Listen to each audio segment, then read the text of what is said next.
because I can't wait any longer. I need to explore the icy doom that is Rime of the Frostmaiden now that Akia is here. So if you are interested in earning a point of DM inspiration, which could potentially save the life of everyone in this cavern from this hag and her legendary actions, please give me a recap roll into chat. We're fighting a hag. Pay me. You gotta do the recap roll. You gotta do the recap. All right, hold on. I gotta restart. Why am I not able to open up my character sheet? I was having that problem too. I wasn't sure if anyone else was. Wait, you guys Ooh, can't. I can't either. Nope. Your character sheet? Oh, yeah. Oh no! Here's something funky. I can't open your character sheet either. Hold on, let me go to your guys' player character.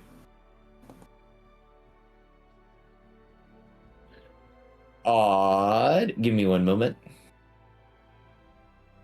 I'm going to go back to the forge. Hey y'all, remember earlier when I was like, hey guys, I ran updates. Yeah, I saw the server went down like 10 minutes ago. I was like, ooh, this could be interesting. All right, let me go into this. I might need to revert. Damn it, Atropos. You've done it to me again. Let's go systems. Okay. We're going to just go back to 2.3.1 real quick, everybody. So give me one moment as we do that. But would anyone, as I'm furiously banging my head against the wall of technology, like to give us a recap from last time as I'm reverting our system back to an earlier point in time?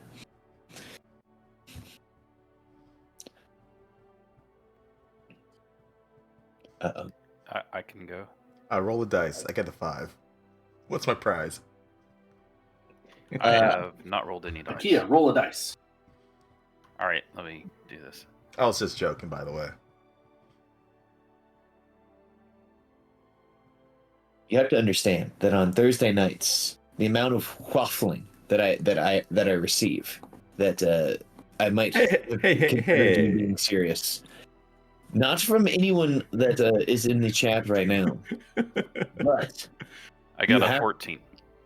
You 14. I will sell it to you. But like Rick from the Pawn Stars, it's all yours. Okay. Give us that fatty recap.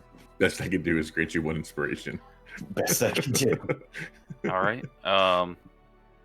So last time we discovered that the cave that we were in used to be a place where frost giants would go to create dragon bone soup. They would bathe in the waters, in the hot springs with fresh dragon bones and make a invigorating dragon bone soup, getting power from their own bathwater, which that's pretty crazy. They're just drinking. Had to get in with it, but whatever. And then we fought a hag.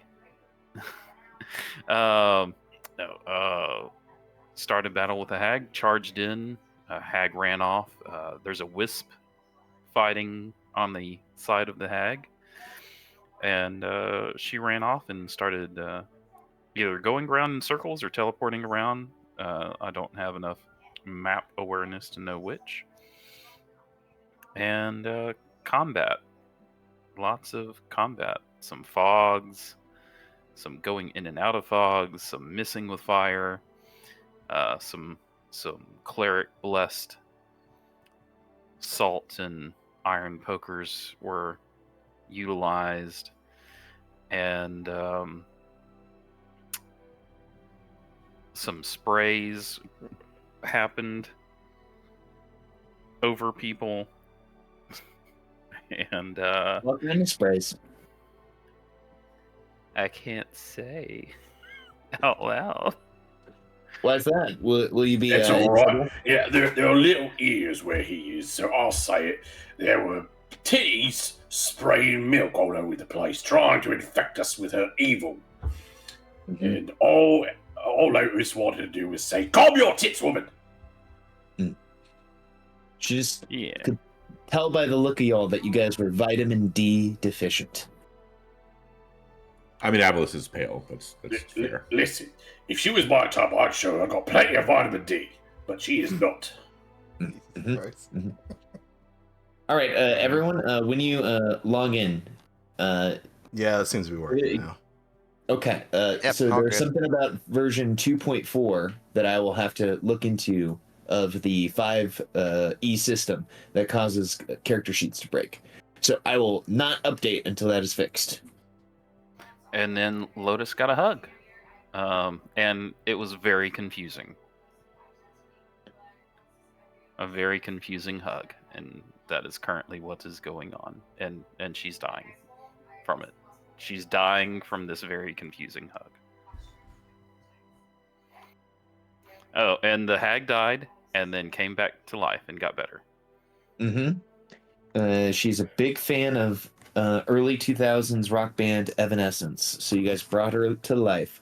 Anyways, you have earned DM inspiration for your recap. But before we can continue, we need to learn a little bit more about your characters. We need to learn their Thane fact for this week. A inspiration die waiting for you if you answer such question. And we should begin with Gaiman the Glaive. Gaiman, can you tell us your Thane fact for this week? Absolutely. If I was prepared for this. This has been a crazy week for me. Mm-hmm. Can you come back to me, please? I can. Let us pitch the ball like we were playing a rugby match to Avalis. Avalis, you have been pitched the ball.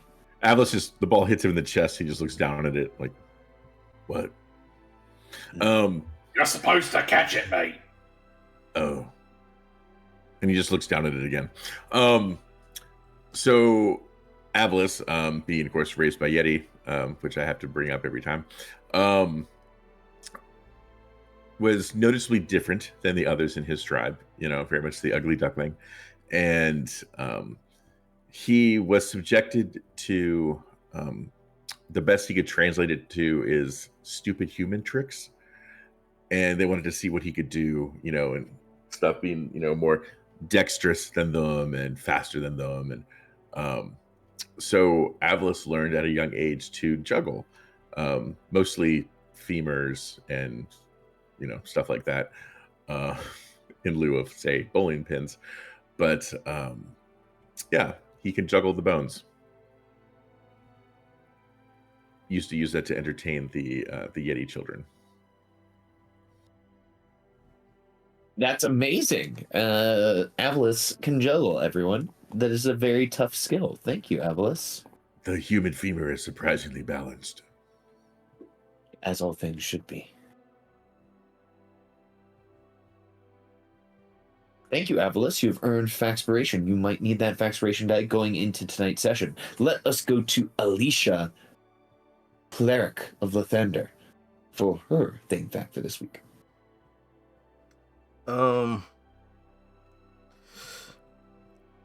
There is a very small, I guess, town, you can kind of say, outside of Baldur's Gate called Rivington, that she has visited a couple of times because there's a church to another god.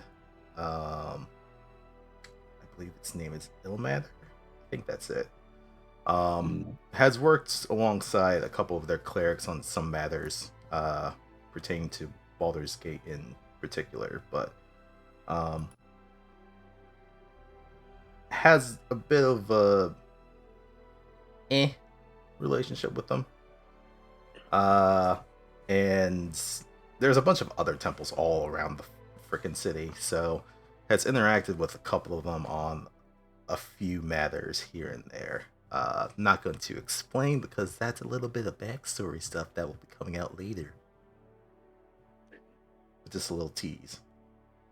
I love it. I love the tease and tickle. Here we go. Faxpiration earned for Alicia. Thank you, Alicia. Let us bounce over to the Lotus and let's learn Lotus's thing fact for this week. All right, so I've talked a fair bit about Lotus's mother, probably the one of the people in her life that she's very close to, one of the very few people. The other is, of course, her best friend that she's had growing up, her best and really only friend in the whole world, Diamante. And one of the things that's interesting here is that, of course, she's a human, but the first time that they had met was Lotus's first day of school in first grade. It was about a month before when Levistus had left, and she was all nervous and lonely. And she was not only the only dragonborn in her class, she's the only dragonborn in the whole school. And she was teased and bullied pretty relentlessly for it, pretty much throughout her entire school career, but especially that young. And she was in the lunchroom, having lunch all by herself, and she had her sketchbook open, and she was drawing some fan art of her favorite wrestler at the time, Dragonborn wrestler Ricky the Dragon Steamboat.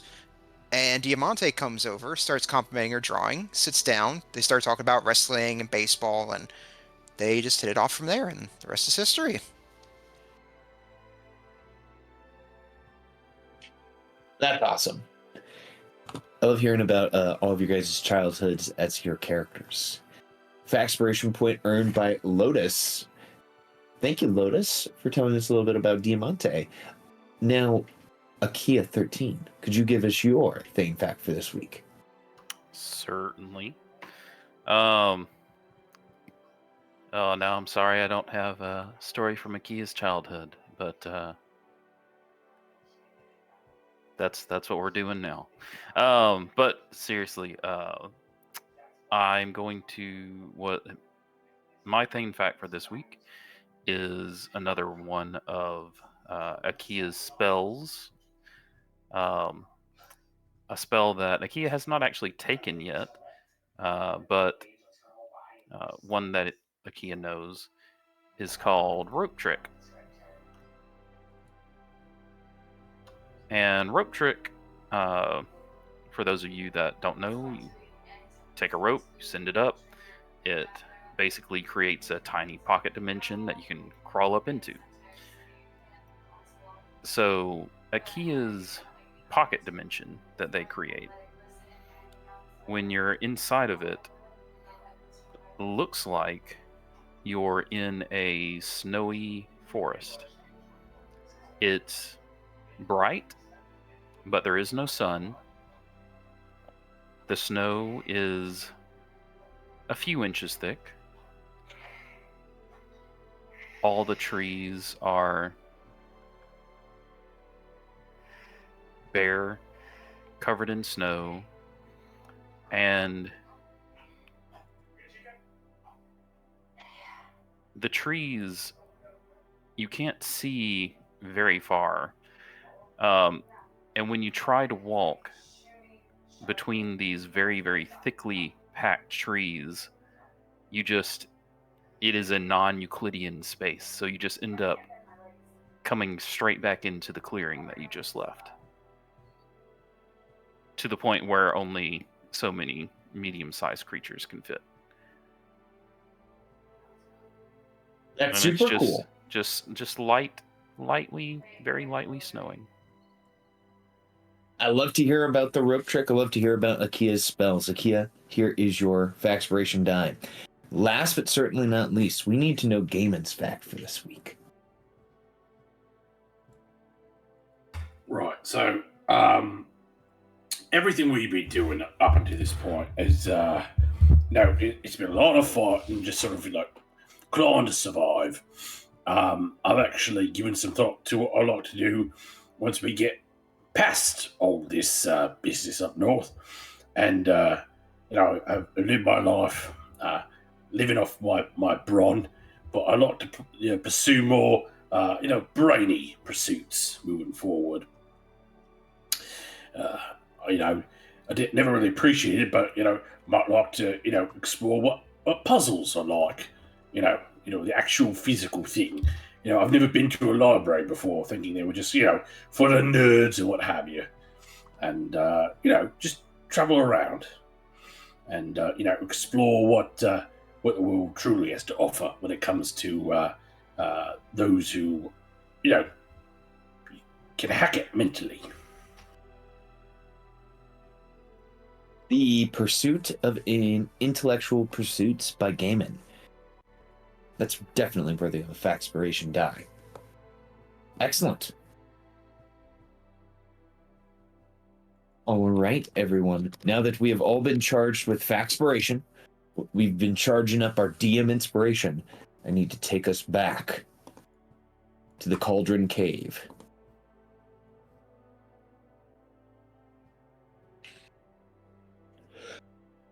Sorry, everybody. Bless you. Thank you. I had to get that demon out of me. I'm still here. Oh, damn it. You'll always be here, won't you? Yes, We I are in will. That's what I get for selling my soul. Now, we are in a combat with the Hag of Lekdenashir, the one known as Maud Chiselbone, a hag obsessed with creating drugs and controlling the populace of nearby towns. You have forced her to draw upon the powers of the lock, using her mythical transformation to turn herself into Mother's Wrath.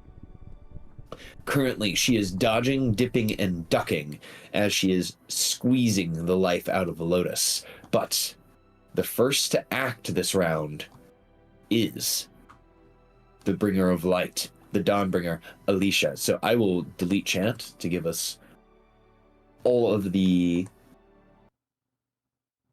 space that we need. I will turn on this Icewind Dale Winter Dread battle music that I found this week. And we can begin the fight with the sound of a cackling hag in the background. Okie dokie. Sorry, I had to reload real quick. Let's see. Doot. Game is looking a little rough. I think for right now, Lisa's gonna. Wait, I forget what all these fucking Venn diagrams are. What's the one I'm currently in right now? That one was a weird terrain thing, and the one below it that's a little bit smaller was an AoE that Mother's Wrath did. That was just an instant that we just didn't get rid of. Mm-hmm. So I will get rid of the small Venn diagram. But if I could get a reminder of what we know about her, because we made some knowledge checks that I have forgotten in the past week. You guys know about all of her attacks. You know that she has the terrifying Lake's Curse ability going on. That's on a recharge. You know that she has a plethora of skills, being a hag. Hag's got skills. And you know that her mother's milk has recharged. You see that her bosom is full and there is a little bit of milk dripping from her nips, ready to be unleashed upon you all. Do we know her resistances? You do know her resistances, matter of fact. Let me pull up her sheet here. She is in fact resistant to the cold damage. Go figure, right? You also know that in this form, she's resistant to the acid and the poison. You guys have not figured out her vulnerabilities. Alright, so the Venn diagram that I'm currently in, am I able to move? Because it's also movement one. Correct. It is just a difficult terrain Venn diagram. Okay, well then, that means I can only go half. Still in it, unfortunately. Bonus action.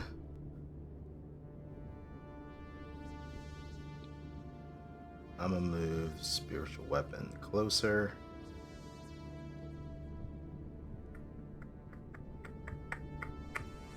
Are you about to end combat with the spiritual weapon? If That she would've gets, been fast. Yes, please. if I actually hit, that'd be surprising. But actually, first off, sorry. Do second level. Gonna blast her with a guiding bolt.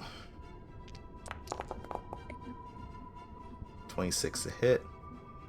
A 26, holy crap. A 26 definitely hits this hag as she screams in pain from the radiant damage. Ugh, shitty damage, but 11. She has been irradiated. The next attack on her will have advantage. Alright, and then I'm going to consume that immediately. Bonus action, spiritual weapon. Another 26 to hit for 7. All right, immediately using the advantage. Yep. That hits for 7 points of force damage as she is kabonked. That is going to be it for now. All right, last. So she's going to try to steal going into the next round because she was damaged. But the first thing to go off is the lair action. With the lair action, which would delete the previous lair action, a chilling mist is going to fill the air.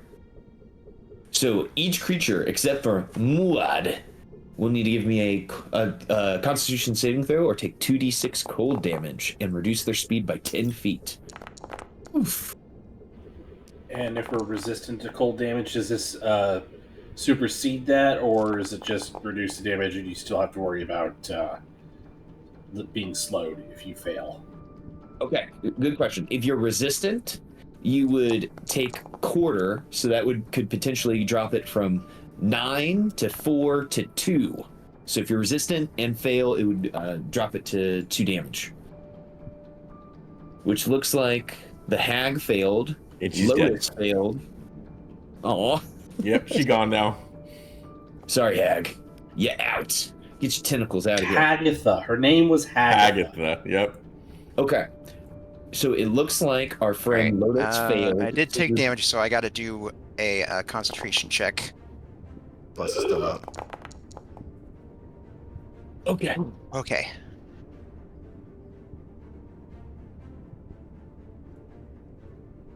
All right, all good. Looks like all the damage was sought out. So in the 8th round of this fight, Mother's Milk, or Mother's Wrath, will take over. She will stop dodging. So at the start of her turn, her Crushing Hug passive damage would go off on our friend Lotus. That would be the second. The 10 damage would go off on Lotus.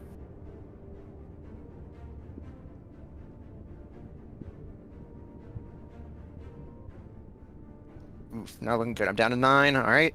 Concentration check.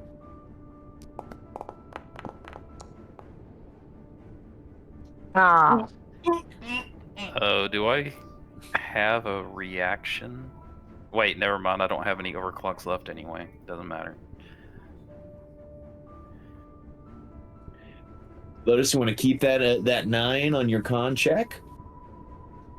Fuck.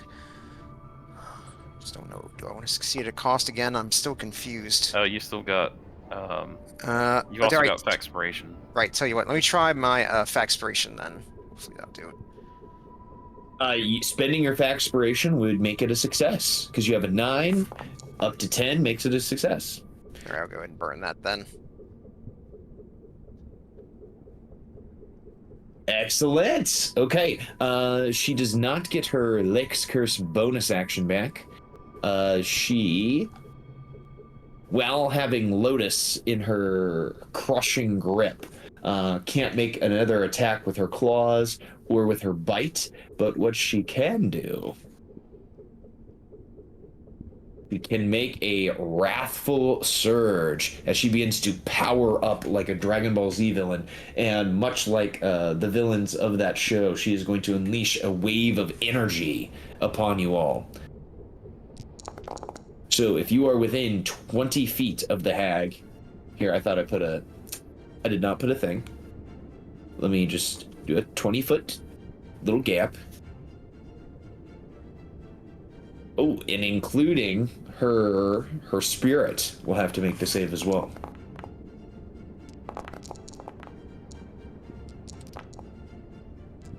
Get the fuck out of here with that shit.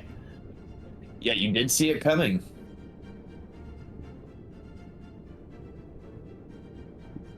Half on a save. Yes. Yeah, even with the half, that still takes me to unconscious. Oh no. Okay, with Lotus unconscious. Yep, that burns my concentration. If you are under the effects of haste, you will now have haste sickness. Which is no fun.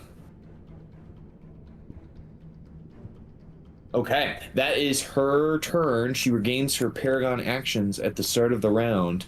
Lotus, Akia, the Wisp is dead.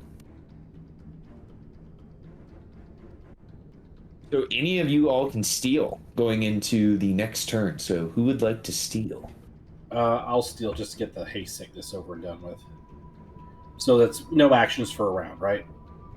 Correct. It's like you were sped up all of this time, and then just suddenly you slow back down.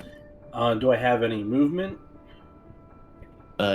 So when the spell ends, the target can't move or take actions until its next turn as a wave of lethargy spills over it. Okay. So I'm trying to... It was myself and Akia that had haste on them? Yeah. Right. That's correct. All right, in that case, I'll just pass to Akia so he can pass to whomever to try and get out of this. All right, All Akia, right. you've been lethargied. Yep. And then I guess I will pass to Avalis. All right, at the end of your turn, can you give me a wisdom save to see if you're able to further reduce the effects of the fear effect upon you?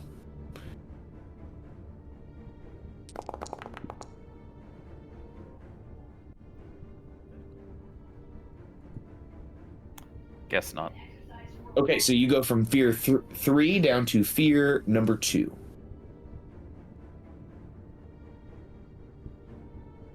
All right, and Akia, who would you like to pass to? Avalis. Okay, Avalis. I think Avalis is going to shoot a moonbeam at her. Mm-hmm. And he'll do that at 3rd level.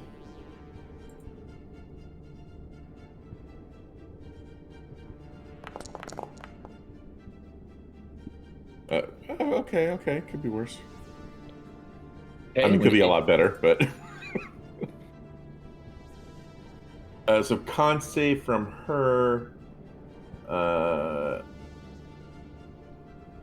and enters the area half for damage the if she... first Yeah. time.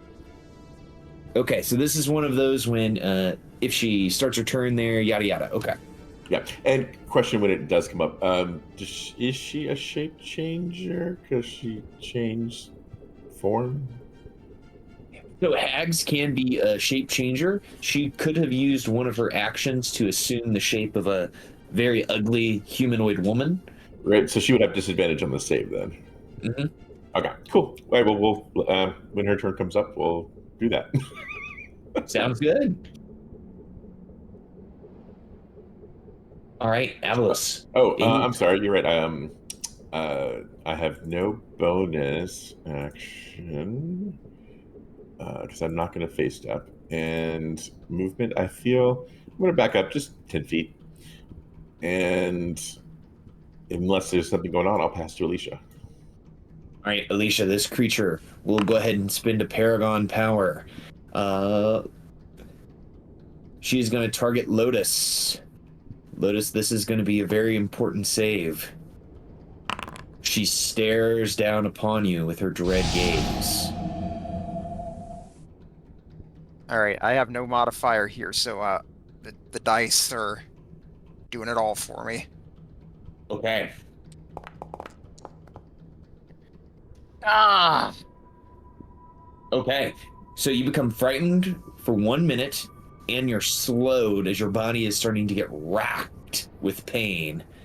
And if you're currently dying, you'll remain unconscious for 1 day until you can end this effect upon yourself. So this is a whole bunch of just bad shit happening to Lotus at the moment.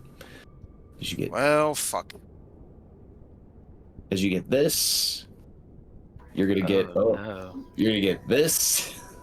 As Lotus is just like racked with pain and just writhing on the ground in agony. At the end of the day, it must make a DC 13 con save or die. Mm-hmm.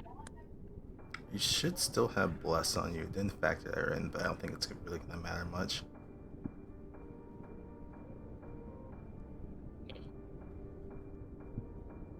Oh, well, we'll add Bless to Lotus's token for... It's still going to end up being a failure, but yeah, didn't see it roll. Okay, so Alicia, I believe you were being passed to. You see that the Mother's Wrath is staring down at Lotus, trying to put that evil eye upon her.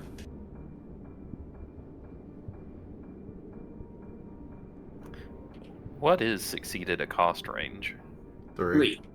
Hmm. Charge currently dying.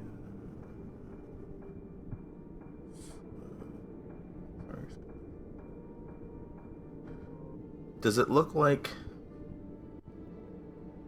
any type of healing bringing her back from unconsciousness? Would that rid of this condition?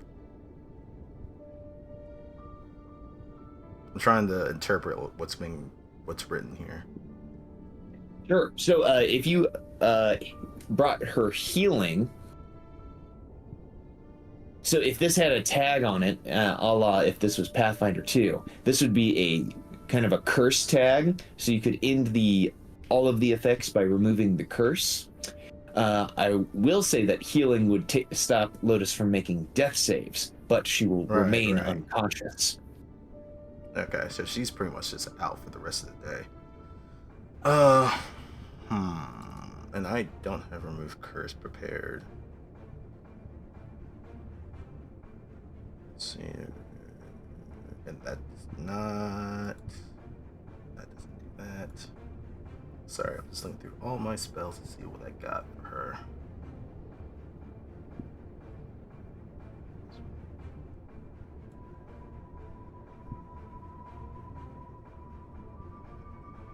Nope, that could work. Actually, maybe not.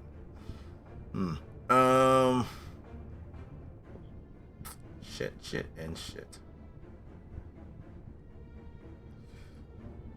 Alright, I'm gonna have to find some way of tending to her at some point.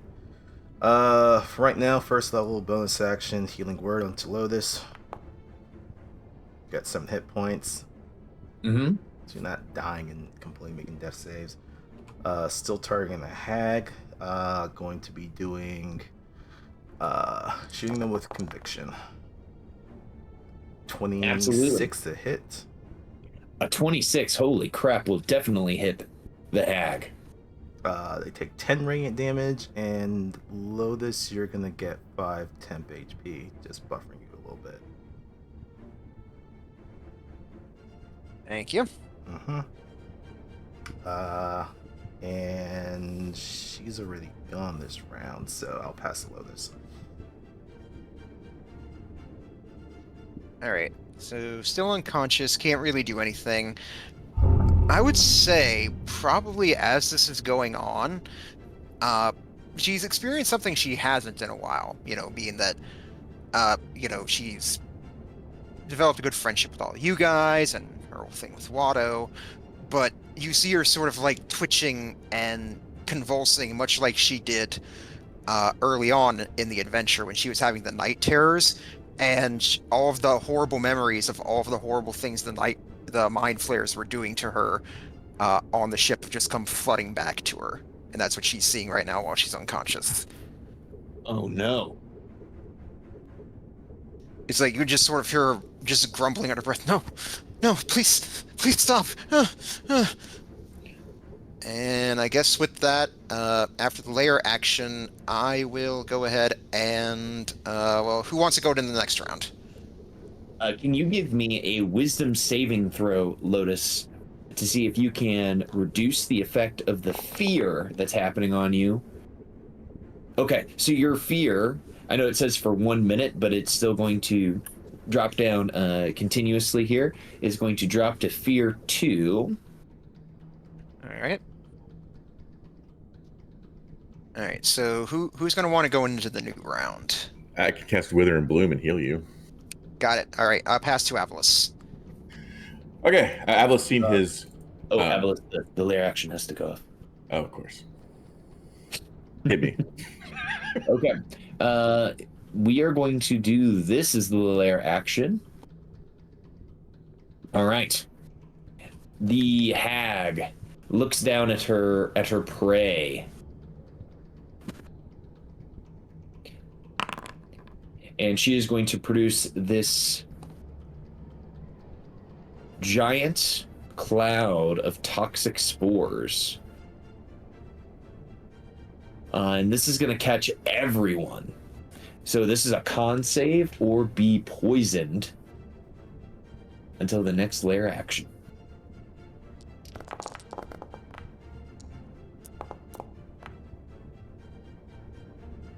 Ooh. And the DC is a 15. I think I'm going to Faxpiration that.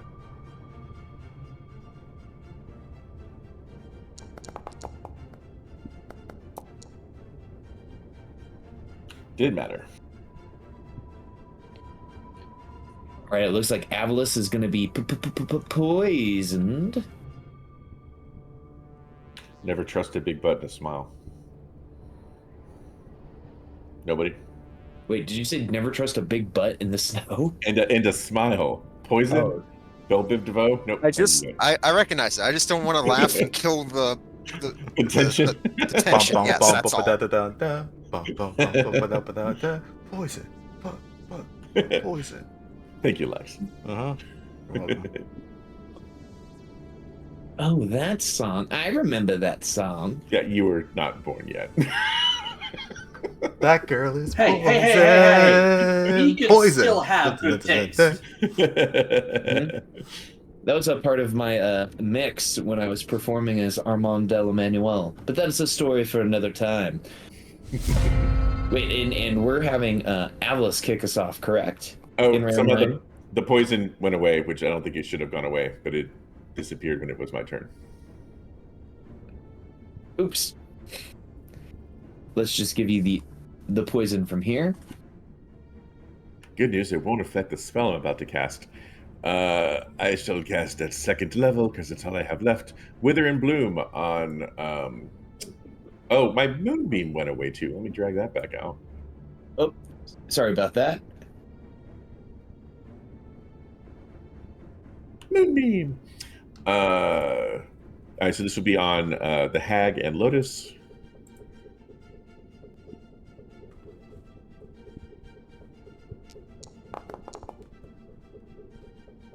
Alright, so she has to make a con save and take half damage if she passes. Lotus, you can spend a hit die if you wish, and you will gain those hit points. Okay, well, she'll take 4 points of necrotic damage.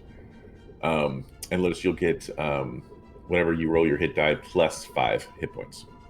All right.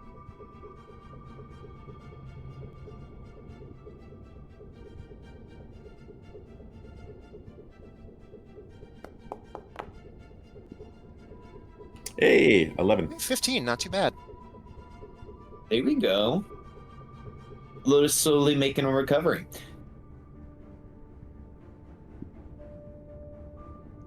And that is it for me. Kind of want the hag to make her moonbeam damage, but I'll pass to Akia. She will steal, having been damaged by Wither and Bloom. Okay, another another save for her for what was it? Moonbeam is another con save. Oh, she fails. She takes 16 points of radiant damage. She screams in pain as she takes this damage, and she kind of looks around. So Lotus, you are no longer grappled as she dropped you after you got after she did her vision upon you. And she's got Gaiman, she's got Akia in front of her. I'd She's say going to- as Lotus hits the ground, you still see her just sort of like writhing and convulsing. All right, she does not get her curse back. She is going to attempt to do a crushing hug upon Akia. She says, "Come here, metal man." And that appears to hit Akia because of the fear. Oh, And that's a 19 to hit for 25 points of bludgeoning Yep. damage on Akia.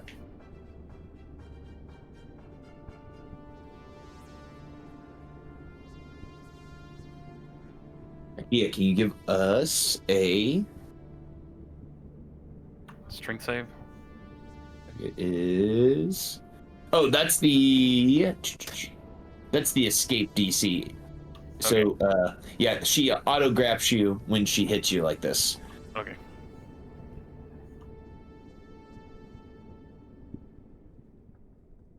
So you have been grabbed. All right, so she grabs you, and she will look down to you and then pass to you, Mr. Akia, after she does the old wombo combo. All right. Am I restrained or just grappled? You are grappled, not restrained.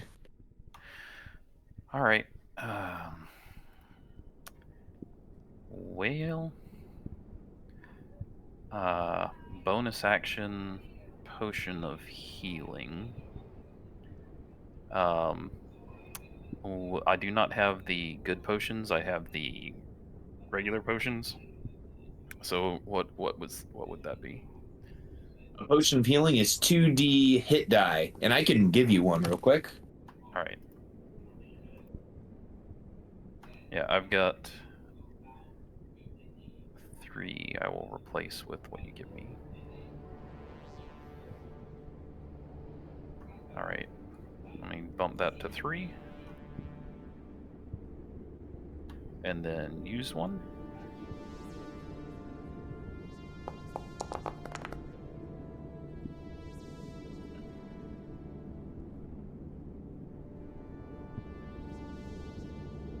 All right, and get rid of these other ones so I don't forget. All right, still in very bad shape.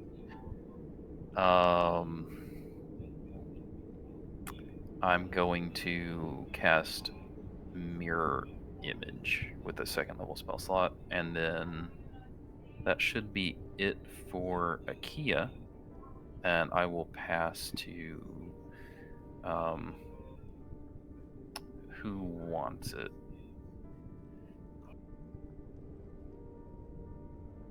I can take it. All right, I'll pass to Alicia. All right, Alicia.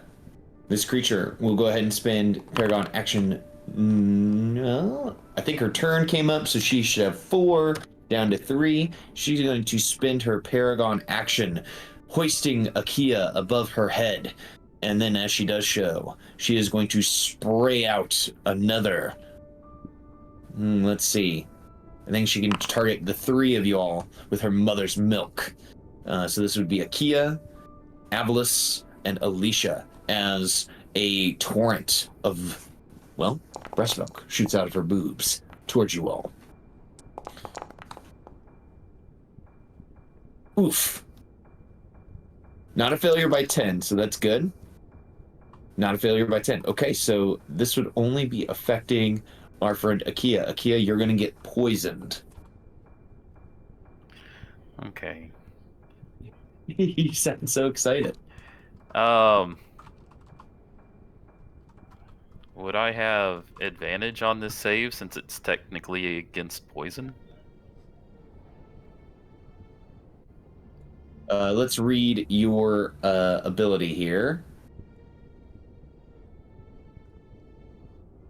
Yeah, constructed resilience. You have advantage on saving throws against being poisoned.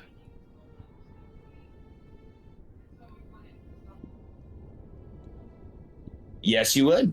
So you meet it, beat it, so you are not poisoned. Oh, thank goodness. All right, and I think we were passing to Alicia there. So Alicia, after dodging out of the way of this gnarly breast milk, you're ready. God, you are one nasty creature. I'm going to throw a Hail Mary here and see if this does shit. This creature likes to gaze. How about it sees its own? I need a wisdom save. Okay, she will attempt a wisdom save. Fuck. She says, "Nothing I haven't seen before, sweetheart." Alright, that was an attempt. Here comes a spiritual weapon in response then. 23 for 7 points. That's a smack.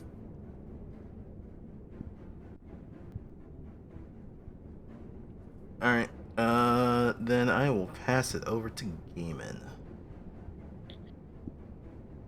All right, Gaming, you're up.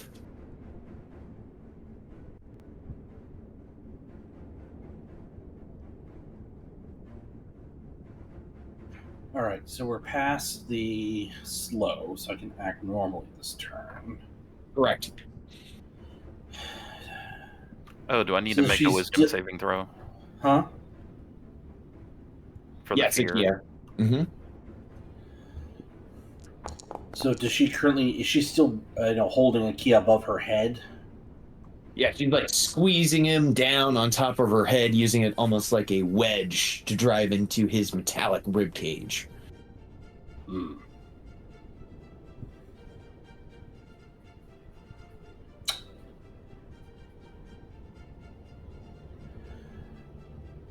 In that case, I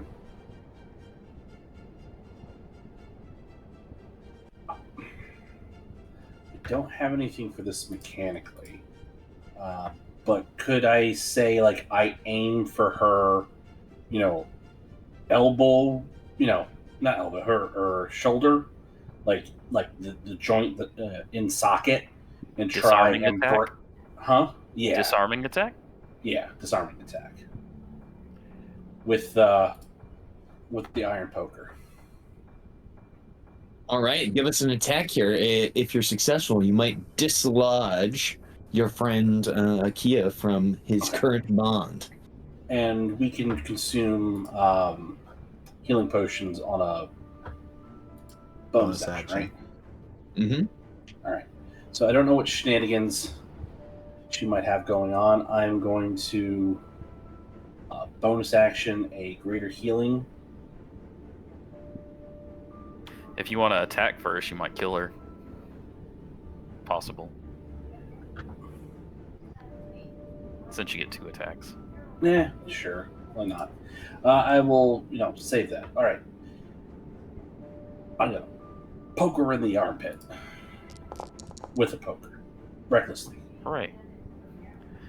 That's a hit, and it does double damage because of its nature. And does that prompt her to release Akia or not yet?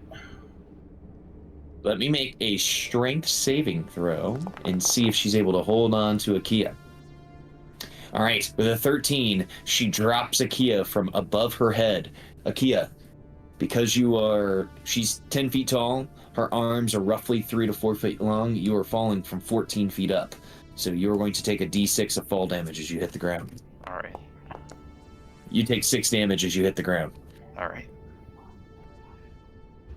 All right, and this is I'm aiming for her head. No, not anything in particular. Just like trying to like remove head from shoulders. Sure. That is a hit.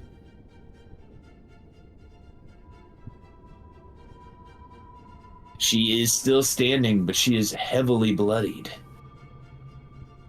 Okay. I'm going to chug my last greater healing potion as bonus action, and then after doing that, like I'll smash the bottle on the ground. I got the poker in one hand. You know, I don't have my shield handy, and so the other, I'm just like, come on, you fucking slag. Come on, find somebody who's worth it. Come on. Come on. Give me all you fucking got, bitch. All right, and a greater healing, that's 4d12 plus 4? That is correct.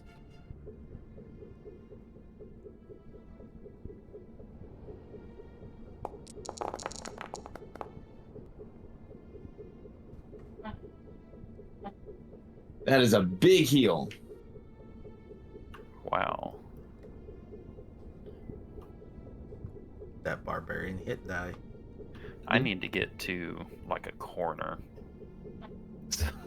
So, yep, that's my turn.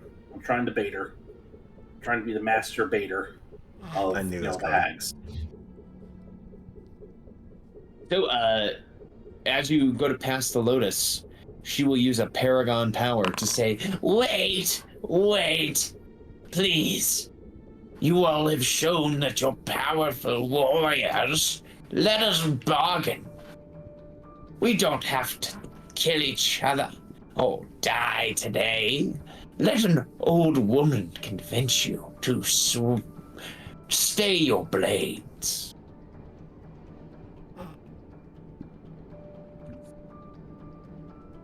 I know the presence of a deep and valuable treasure chest in the bottom of the loch. Perhaps you all are interested in such things. Could be valuable for rebuilding 10 towns. Insight check. Okay, give us an insight. Would that take any type of action economy or just for free? So I'd like to do it too. No action economy required. You know what? Fuck it. I'm going to use my last team inspiration. Okay.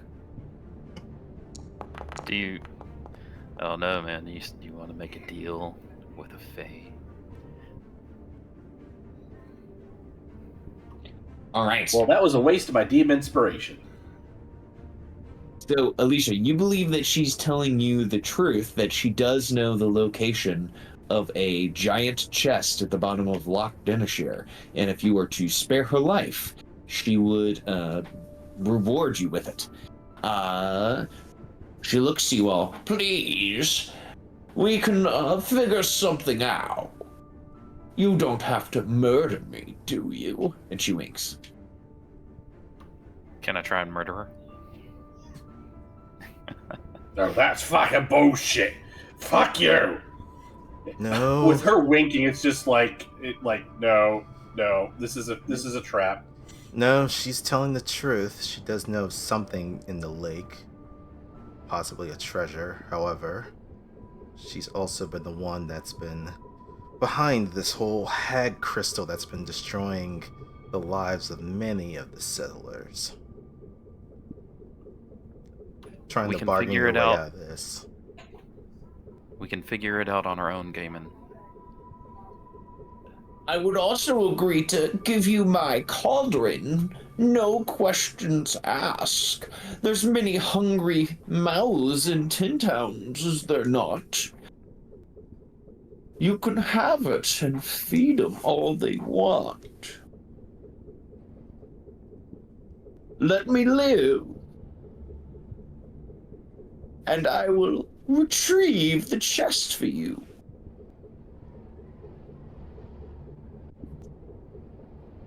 Don't make any deals with her, Gaiman. This is a trick. No trick. I will get you the chest. Doesn't absolve you of your crimes, though. Oh, of course not.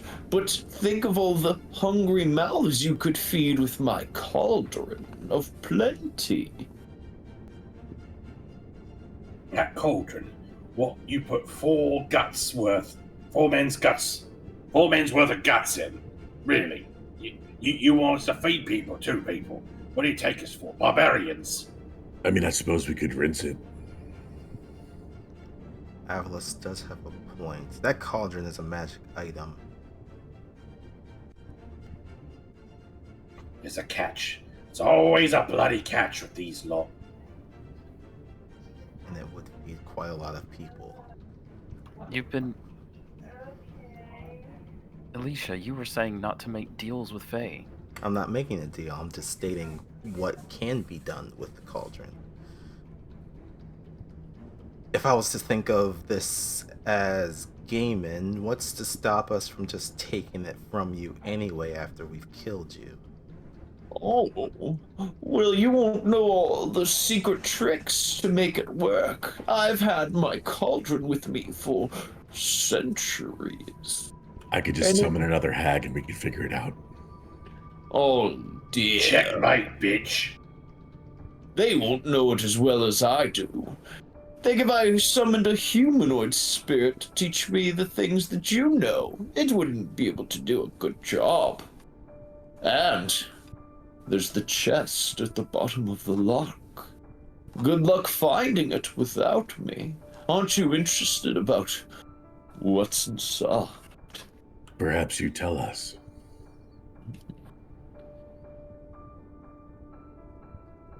I think it's better to leave it a mystery, she says.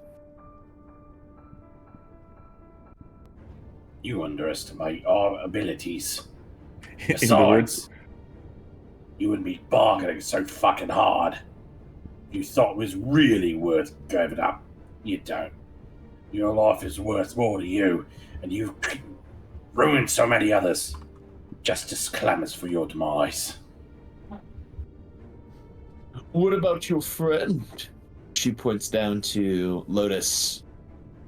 Yeah, Lotus is still convulsing, and you just hear, just like murmuring, like, "No, no, get away from me, stay away."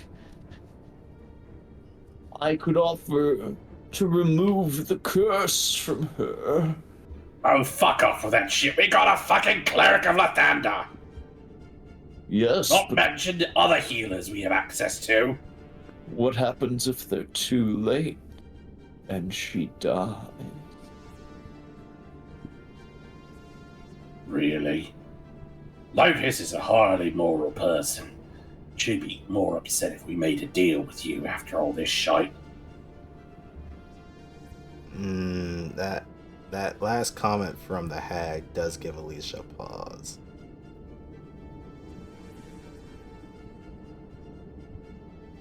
I can look at her and tell something about her. A little skill that most of me and my sisters have. What happens if she dies after making an infernal bargain? Without it completing it first. It usually does not end well for the one who signed the deal. Are you willing to risk that chance? We'll figure it out on our own. So is that the group's decision? Are you going to continue to fight the hag? Yeah, Gimmin's ready to remove head from shoulders with an iron poker. I don't even know her. All right. Alicia's on the fence now that... Wait, hold on. I don't even know her. Who are you talking about? The hag or Lotus? I don't even know her. All right, upon seeing that her deal has been dashed, she will scream in defiance, in agony. And she's going to multi-attack Akia down on the ground. It is a good game, guys. Good game. Can That's Gaiman a throw natural himself 20. in his way? If you had a reaction ability that would allow you to do so, I would say yes. I Do you don't. have? Okay. Akia, you take 12 points of damage. Got to roll to see if it hits a mirror image. Alrighty. I don't know how to do that. Just there you It's go. a mirror image. It's got to be a 6 or lower. Now it's got to be an 8 or lower as she goes for the claw. Once again, at advantage. Yeah, she doesn't like me for saying that stuff. All right. Gets rid of a mirror image, and then last thing, a claw at advantage because prone. All right, and then it's got to be, I believe is an 11 or higher or 14 or higher. Let me look. I think And this wasn't her turn, right? This was a Paragon action. Yep, Paragon. Got it. I think it's 12. Okay, so 6, 8, or 11. All right. Oh, it's 11. Guys, I've been running this game for so long. Okay, so she hits you for 10 damage, Akia. All right, I go unconscious. But you still have one mirror image. It doesn't go away. All right, and then... So, Lotus, you are thrashing around on the ground when you can hear an invisible voice in your ear piercing through to your mind. You recognize this as the voice of Flavy. Lotus, I recognize that you are under extreme duress. Would you like me to play soothing music? No. And suddenly she hears the voice, and it's like the visions of like the mind flayers. Way it's like, yes, please. Starting soothing music as she begins to play. My heart will go on. Sure. Ooh, smooth jazz, nice. The visions haven't changed, but you get all of this sweet, smooth jazz. So now you're watching Mind Yes, it's Flayers, like I'm on like a freaking like experimental operating table with mind flayers all around me, and it's like this smooth jazz is playing. It's nice. Can you give us a wisdom save, Lotus? Some save. Okay, so you are gonna just be at fear 2, or fear 1, excuse me. Okay, and then the lair action can go off, and then Lotus, you can pick who goes in the next round. Okay, lair action. The swamp shift will happen. So the hag is gonna teleport over to here. Fucking hell. She can see that part. So Lotus, who would you like to pass to? All right. I would say probably still the closest here. I'm going to go ahead and pass to Gaiman. All right, Gaiman, you're up as the hag kind of did a little blip and then started to run away. All right. Let's see. Akia, are you out of healing potions at this point? I think I've got 2 basic ones on me. I Yeah, got I've it. I two got it, basics. Kia. Okay. You don't have to worry about him. Okay, so you'll see Gaiman like make a step towards Akia, like hand reaching out to grab a potion. You warn me off. And is it just a frozen lake in the direction that the hag is bamfed off to? Correct. Okay. So I'm going to start heading in that direction.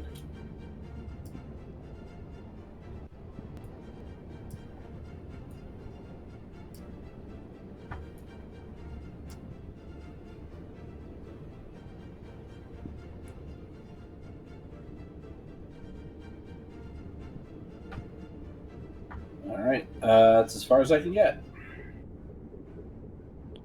For my action, I would like to try and taunt the hag, I suppose, at this point.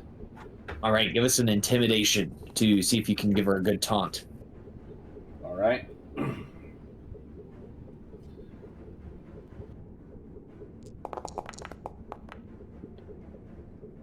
Ooh, that's a great taunt. She will try to resist with her own intimidation check. All right, she is going to be taunted. She cannot abide by this disrespect that Gaiman is showing her. Gaiman is sort of lewdly and I don't know where this is coming from because he's not. This is not how it is, but he's like lewdly like dragging the iron poker over his bare chest. Like, oh come on, Haggy, you want a piece of this? You know you do. You're hungry for some gaming muscle meat. Come on. And she Atlas hit. looks at Gaiman with his mouth open, just in shock. And then like he turns his rear towards her and he like wiggles his butt where he thinks she is. Come on, fucking face me, goddammit! Oh, I'll come for you, sweetie. Don't worry. I thought I was gonna give you an easy way out, but not even you could take it. Yes, I do, Akia. Yes, I do. All right, I'm gonna pass to Alicia. How about what's the range on your flaming sword? Like the light range on it. I'm not. That's put away or was dropped. You I dropped your can't remember which shield. is. Yeah. Yes. So I guess the flaming sword has been put away. I mean, I suppose I could dual wield it. You don't have a shield on you. No. Well, yeah, I dropped my shield earlier. Yeah, so you could item interact, take out one of those flaming weapons. Oh, I've already got a torch on. So yeah, I guess I have taken out the flaming longsword in my other hand. Just Yeah, check your according- light. Oh, Yeah, your light like- wasn't enough. Oh, okay. There you go. That's what your light should be. All right, cool. So yeah, proper sword in hand, poker in the other, and I will pass to Alicia. Hey, Alicia, you're up. All right. Alicia's kind of considering the words that the hag was just talking about. But as they are kind of rushing after Gaiman, bonus action, gonna toss a healing word towards Akia. You get 8 hit points. Thank you. I do not see Laheg. I will.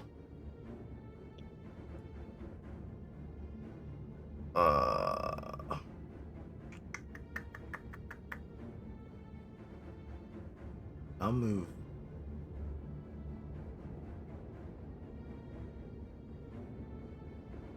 No, I'm gonna stay there actually. Because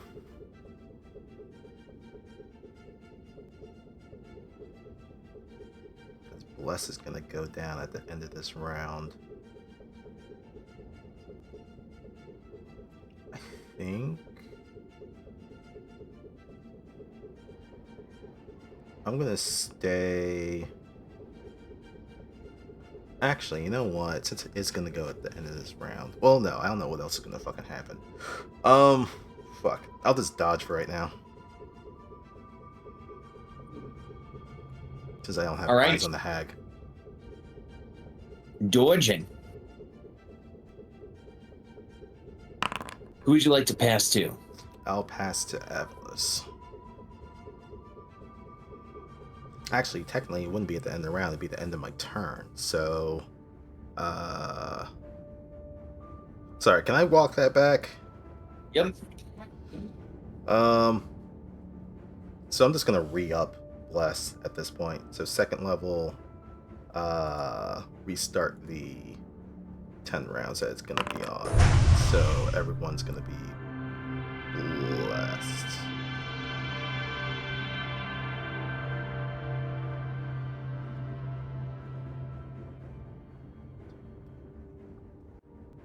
Whoops, sorry. That has to be a higher level spell. Do I want to use this? Yeah. Sorry, it wouldn't be at second level, it'll be at third level. But everyone is blessed again.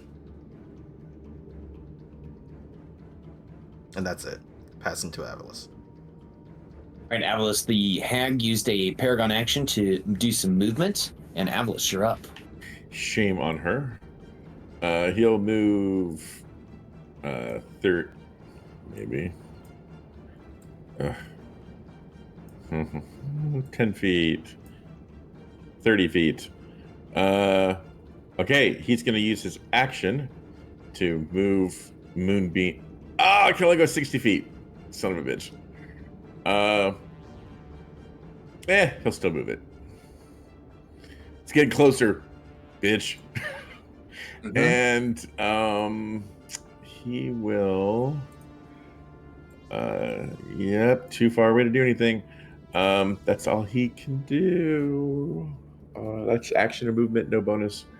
And he'll pass to Lotus. All right, she's got one Paragon left. She will use it. She is going to target Gaiman the Glaive. Gaiman, you need to give me a wisdom saving throw against her dread gaze. Well, this is not good. Mhm. All right. Should have saved my DM inspiration. Do we have any faxpiration? I don't think you used it. I don't know if we have You answered the question. Huh? Yeah, you answered it. Yeah, so you have a faxpiration bag. Which I... No, I'm sorry. I meant to say fanspiration. Excuse me. Oh, fan spells. Yeah, we got 4. May I use one? Oh, yeah, sure. Go for it. Go for it. All right. I will use one. Wisdom save.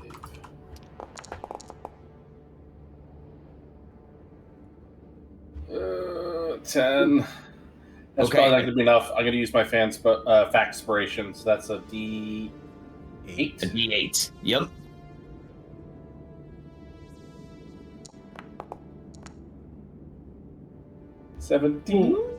So the saving is an 18 to. I will to succeed at a cost. Okay, succeed at a cost. Let me give you your cost. In initiative, lose an inspiration. If you have no inspiration, you are baned lingering and confused lingering. God damn it! That's twice that's happened to us this combat. Mm-hmm. Here we go. Baned. Which the bless and the bane, they just cancel each other out. More or less. Right, and then confused. Sound effects. All right, and I don't get to make a save on that until the end of my next turn. Lose an inspiration. So yeah, you would get to save on these because this is yes. So at the end of your next turn. All right. So now this is Lotus, I believe. Yeah, it's like Akio would probably hear it since they're the only one that's like really nearby to hear it. It's like you just hear, no, stop. And what she's seeing is like the mind flayers they're not, of course, they don't talk. They just communicate telepathically with each other. So she just sees them moving around, and she sees one of them holding a worm. And as she does, her eyes go wide, and you see her just like thrashing about even more, just saying like, no, don't come near me with that fucking thing. You hear the sounds of Squidward and Dr. Zoidberg's tentacles going ambiently around you. They're like, you come near me with that thing, I'm gonna turn you into a fucking popsicle. As this is going on, you hear a secondary voice in your head. You recognize this voice. It is the voice of a small imp known as Skarik. It says, Lotus, it seems that you're in quite the predicament here. Perhaps, Skark could help you out. I've got a contract here that I've been authorized to offer you in these sort of things. If you are willing to look over the details, I could end this curse on you immediately. All it would cost you is a few years of service in the Nine Hells.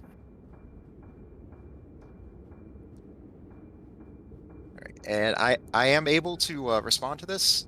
Absolutely. All right. Lewis is just.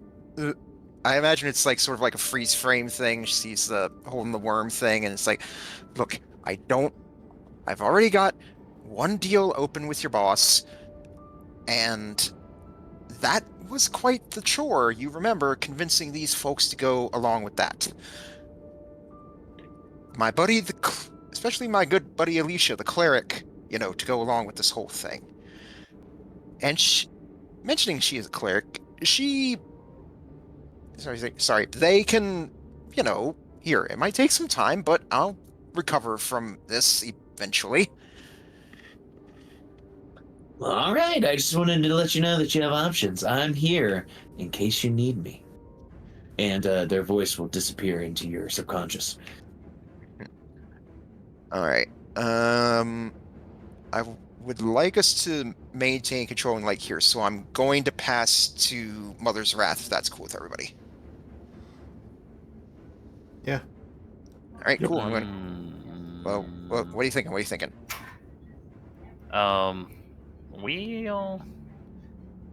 If you pass to her, then it's just going to pass to me, and it'll pass to her again. So you might as well just pass to me. How so? Wait, can the layer action pass? No. Yeah, the layer action just goes off at the end of each round. So, wait, are you going to be attacking her, Kia? Is that what you're saying? Yeah. Oh. Yeah. All right, strike that, reverse it. I'll go ahead and pass to Akia then. All right. As you do so, I need to step away for probably about 5 minutes. So let's take a quick break, everyone, and we can decide on what's going to happen. We'll probably meet back here in about 5. I will be right back, everybody. I will also be back. I need to go take a piss. A high tension point of the game. Yeah, so if we pass to her, she can do stuff, and then it passed to me, and then it'll pass to her again. So she'll get 2 actions right in a row there. Although I guess that would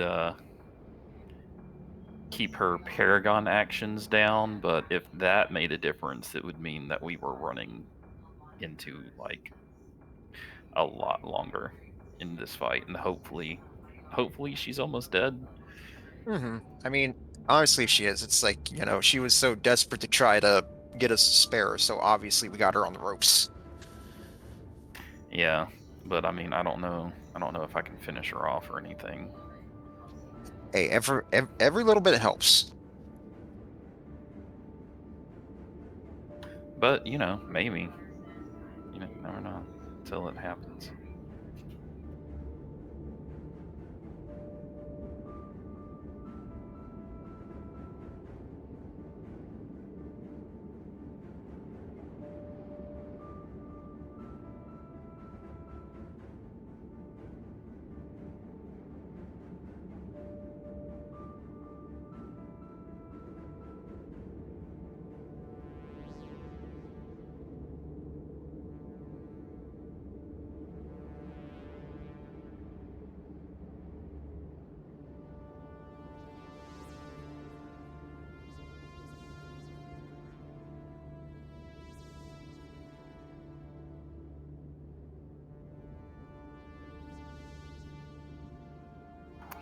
It'd be cool if I could do some combo attacks with Gaiman, hold heat metal till Gaiman jabs the poker in her or something.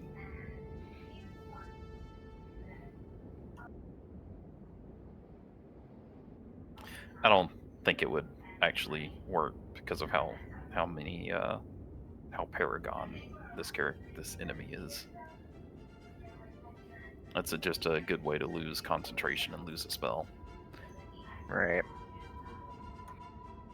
If I can go before she goes on her turn, if we can somehow make that happen next turn, I can get another Moonbeam off on her. But if she goes first, then I'm screwed. Yeah, Moonbeam's also weird because it doesn't do damage until their turn. So Yeah, which is why I had to go first. Yeah, and if they use a Paragon, if you move it on her, and then she uses a Paragon action to move, it doesn't do any damage. But that's at least one Paragon action that's a waste for her because it's not an attack. So that helps us too. Yeah. But yeah, it's 3d10 if potentially. So.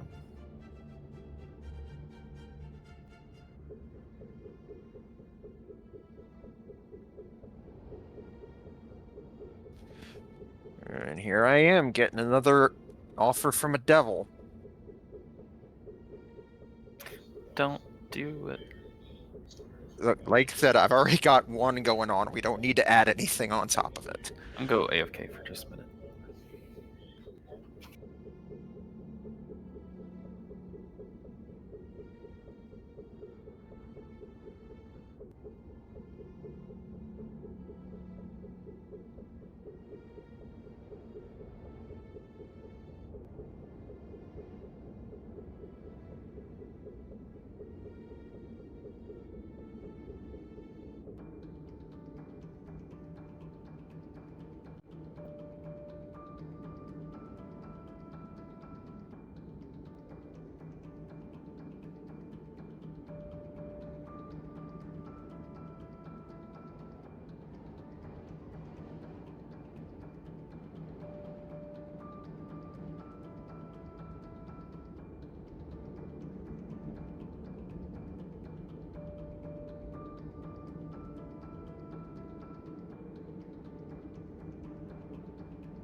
Orf back yet?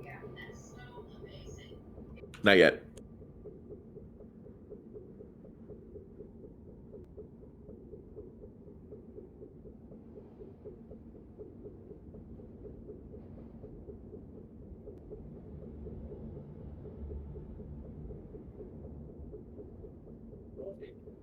Sorry about that, everyone. Had to go take care of my spawn. Welcome back. That was probably the weirdest way to say that, but it works. We have our cat Russell has been trying to like cuddle him while he's been asleep, and we're like, which it's cute, but Russell, fucking stop. It like wakes him up. Russell also peed on my wife this morning. No, Russell, really, stop. So our cat lets me rub her belly, like, and she'll stretch out and just loves it. But the moment my husband tries to touch her belly, like, it goes into full rake mode. It's kind of funny. You look at him and say, "So, it's November, so that means it's rake season." And then just starts clawing the shit out of him. She might say that. It's, you know, it's hard to tell with, you know, the language barrier. Meow, meow, Yeah, meow, meow, yeah, meow, yeah. All right. All right, so reconsidered. Straight back. I am going to end of my turn. I will go ahead and pass to Akia. All right.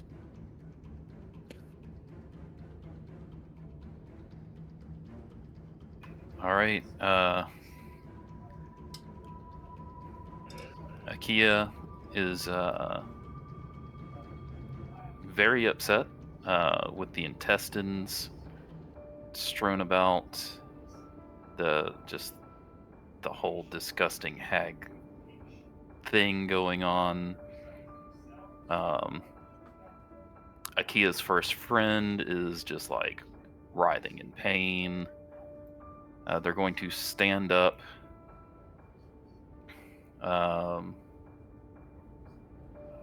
Not sure how to comfort at all. We'll walk 15 feet this way, and thanks to Gaiman's light, they can see the target.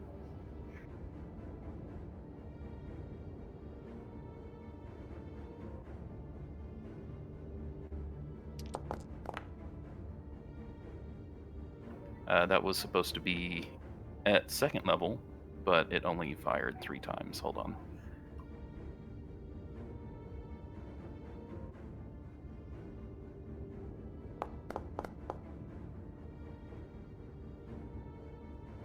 And fires off 4 buzzing bees. Okay. She does not like that. She screams in pain as you hit her with some buzzing bees. And then I guess Mother's Wrath has not gone this turn, so. He'll steal. And I need to make a. The fear goes off, right? Because I was down to 1. Correct.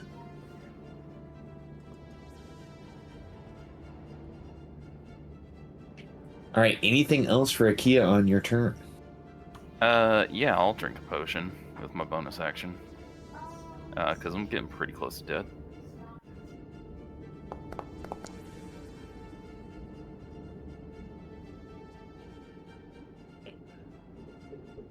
Alright, now I'm done. Okay, Mother's Wrath will steal. She regains her use of her Lake's Curse and her Mother's Milk.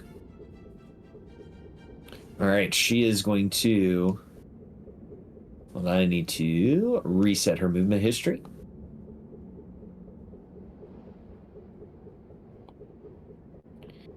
Moving carefully to... Correct path, I don't mind. To avoid the moonbeam, she is going to use her bonus action, and this is going to target Avalus. Avalus, can you give me a Wisdom saving throw against the effect of the Lake Curse? You got it, boss. This is a super important save. Well, I have to call DM Inspo beforehand, so nothing I can do. Natty 1. So with a natural 1, you fail the saving throw, and because you failed, you... Well, it's a save. Do you have Faxpiration? No. Fuck. You are now under the effects of the curse, which gives you disadvantage on everything for about a minute. She will then go ahead and fire off into the crowd of people her Mother's Milk. So this is going to affect Lotus, Akia, Alicia, and Avalus. Does it? It's like, from seeing the template, it looks like I'm just outside. You're just Oh, out. you're just outside. You're correct. The milk just barely avoids. Oof. All right. That is It a ends in a failure dribble by just as it reaches Lotus. that is a failure by 10 by both Akia and Alicia. It's just one of those weird sprinkler settings out of her tits, just Mm. going back and forth over everybody. Yeah, as Avalos gets covered, he ducks, doesn't warn Alicia it's coming, and she just gets her in the face. It unfortunately enough, if you fail by 10 or more, you ingest the milk, causing you to become I think I have advantage on that save. Maybe? Is it a poison? Is that the poison that one? this is the poison one. But man, you got such a low die. Okay, so you don't ingest the milk, unfortunately enough, for me. Because I just wanted it. I'm gonna spend a Faxpiration. I need a 4 or higher on this. Okay. Okay. I fail, but I don't fail by 10. There we go. You guys are using your resources well. So if you did fail, which it looks like you guys all did, you're just poisoned. While poisoned, you have disadvantage on wisdom and charisma check, and all healing is halved while under this effect.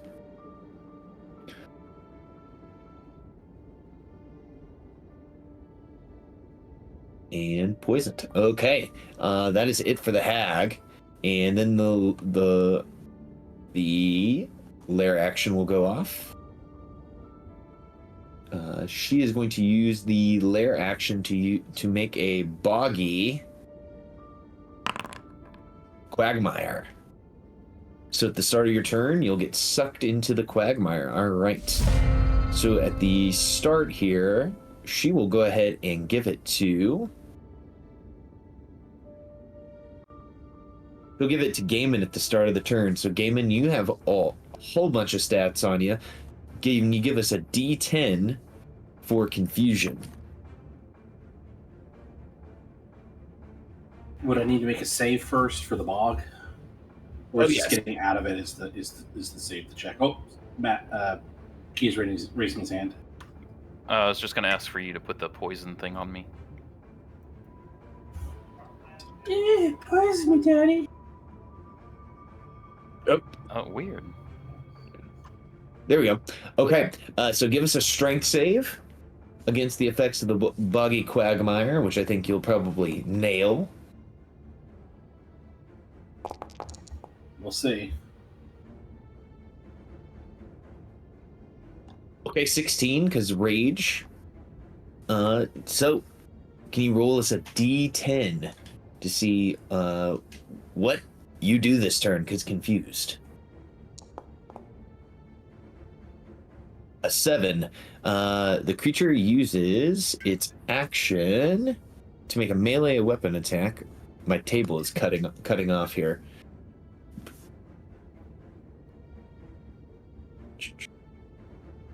Okay.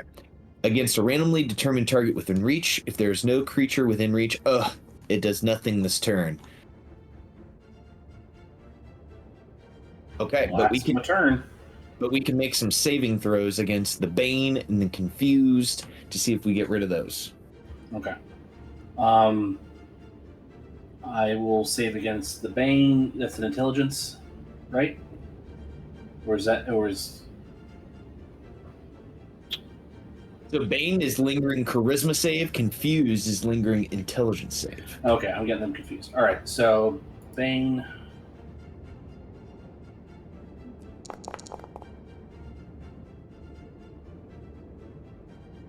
Okay, and this is its DC, it's 10 plus proficiency bonus, so you succeed. Cool. And then confusion. Oh, and let's get rid of your Bane. Oop.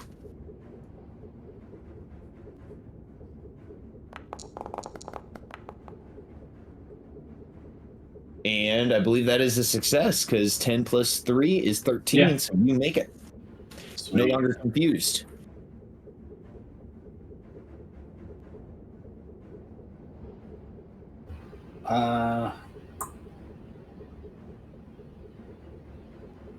I'll pass to Avalos.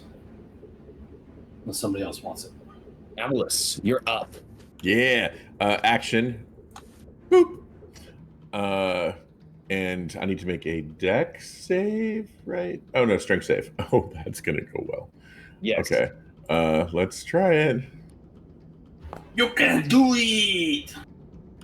Oh, I would have been able to do it if I didn't have the misfortune token. Mhm. So unfortunately, that is I can't move. You do have bless on you. Did it not? Did it not add the? Didn't add Oh, it it. sure didn't add bless. Yeah. Okay. Oh, my rage ends.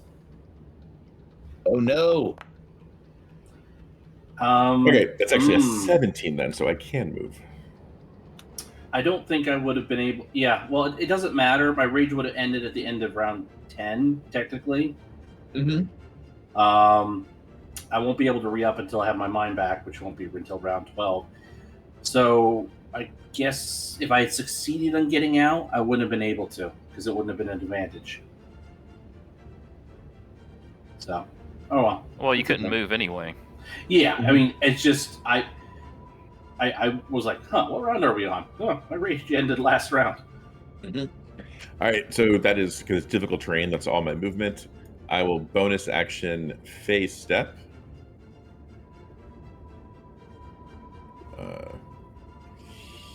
Here. Let me knock that off. No one's within 5 feet of me, so no one has to make a fear check. Phase step. Boop.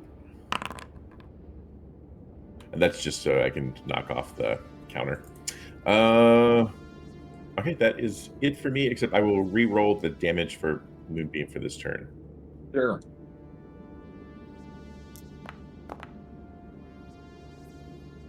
Not that great. 14 for if she makes a save or not. And I will pass to... Does anyone look like they have their hand raised and they want it? I'm just gonna. You all do it. I'm still writhing on the ground here. I mean, I'll. Do I have I gone yet? I would No, take stay it. around. All right, I'll pass to Akia. All right, Akia, this hag is going to use a paragon power here. She is going to stare at the creature known as Avalos and perform a dread gaze upon him. Uh-oh. Okay. I think these... A lair action hasn't happened, so this is at disadvantage. So that's going to suck. What for? Oh, well, he rolled a 1, so never mind. Yeah. Frightened for 1 minute, slowed for 1 minute. End of the day, must make a con save or die. That sounds great. So, If you're currently dying, but you're not currently dying. So you're just frightened and slowed as she just basically pulls back her face. At the same time, opens up her jowls and shows you her inner mouth. So frightened and slowed. All right, Akia, you're up. All right. So first is a strength save to see if I can move. Right. Correct. You can move. Okay. Let me check the range. 90 feet. I've got no spell slots left, so this is all I can do. Does poison give me disadvantage on attacks? Yeah. Yes. Or was it? Okay. Attack rolls and ability checks. All right. Well, I think I'm gonna use. Well, here, let me attack once. Actually, you know what? I'm gonna go ahead and use my DM inspiration for this attack. All right, neutral attack.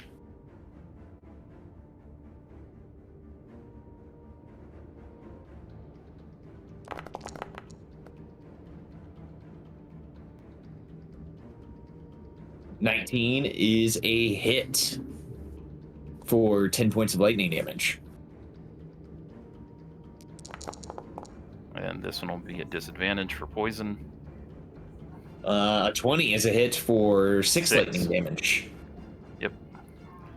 All right, and this is still difficult terrain, even though I did the thing, right? Yep. It's still difficult terrain because you made the save. You can move. Okay, I just moved to there, and I will, just because it's crazy up in here, I'm gonna drink my last healing potion with my bonus action.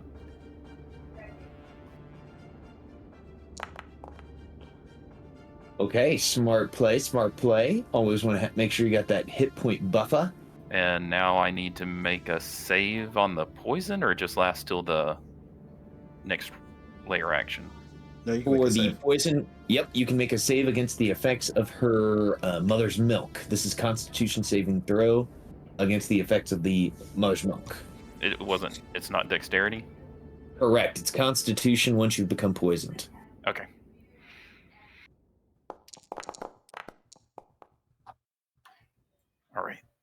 All right. You're able to shake off the effects. Nice. Then I will pass to. Let's see. We got her, Lotus, and Alicia. Should I pass to Lotus or Alicia? If it passed to me, I'm just going to end up throwing it to Alicia anyway, so I think either way Okay. works. I guess Lotus should go last in the round, so we'll pass to Alicia next. All right.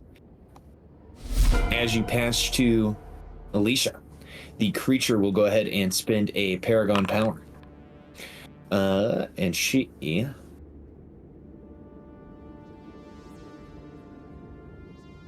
Let's see here. Curses. So she's going to spend just a little bit of movement, target Avalus, and she is going to use a multi-attack to claw. Critically yeah, that definitely hits. Claw. That hits now because of all the bad stuff. Like, I'm frightened, I'm this, I'm that. So yeah, it hits. So she hits, and then bites. Wow, you've got so much bad stuff. You got -5 AC. Uh-huh. Wow. Yeah, Avalos went from doing great to not doing so well because of all these negative things on me. But she's still under Moonbeam, so that's good. Hey, you know what? You can... your character would know this, so hopefully that's not metagamey. But you can use your reaction to repulse her. Oh, he has the repulsor shield. Mm-hmm. Oh, right. How does that work? I'll throw it up on the screen. Let me look at slow real quick. Oh, are you slowed? Oh, I'm slowed too. Yeah. Oh goodness. Yeah, I got everything on me. Okay, so slowed says you can't use reactions. Oh, there we go. Wow. Okay. I'm sorry that I am so evil with this creature. It's all right. I got a backup. Okay. Wait, were we guys passing to Alicia or to Lotus? Alicia. Okay, Alicia, you're up. Sorry for all the preamble. Man, this is looking bad. I do have something for Lotus, so you're not going to be in the worst situation. We just have to survive this. Fuck, and fuck. I have disadvantage because of that stupid poison. So I don't want to blow anything that's too strong for this. I think for right now, I'm just going to try and target them with a conviction. This will be a disadvantage. 14. A 14 will not hit passing Mother's Wrath. Damn. Okay. Bonus action. I'm pretty sure that spiritual weapon is gone at this point. If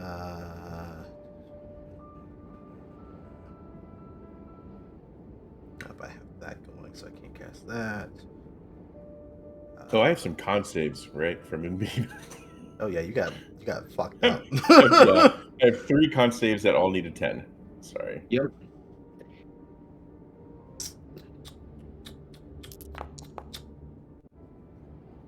All right, there's one.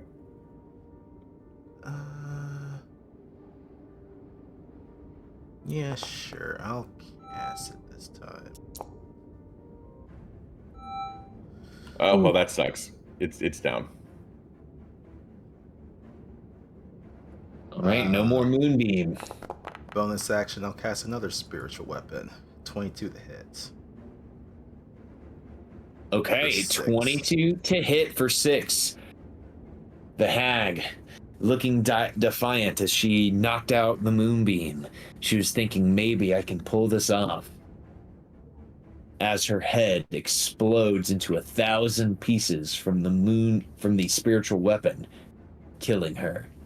As her corpse drops to the ground. Evelyn spits on her. But you miss. Yeah, exactly. Disadvantage. Her last words are, I'm into it. But let's see, we don't have any characters dead, down, or dying. Gaiman I'm just could still laying here unconscious. Gaiman could kill one of us. No, wait, they say from confusion. Mm-hmm. Evelyn wishes he was dying. You just feel like you're dying. Yeah. So, with that, the hag I mean, I could take care of that for you. I'm just kidding. Oh boy, who do I try and tend to first?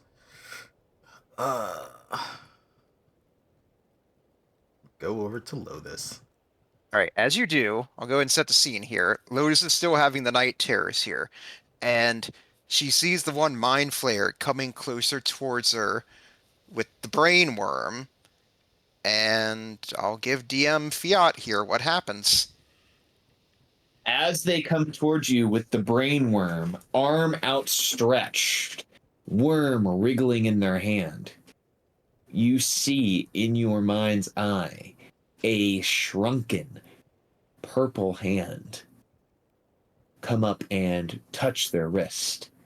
And you see a mind flare. It looks strange compared to the others, almost as if it is smaller. As it looks to them and shakes their head no, and its eyes travel to a pod next to you. And as you look into the pod, this is going to be a very strange thing. Give us a perception check as you're trying to look into who may be in the pod. Only 4. You can't make out their face. And that is when, Alicia, you're able to get to them as they are getting these mind-crazying effects by the effects of the hag's dread gaze. Oh boy. I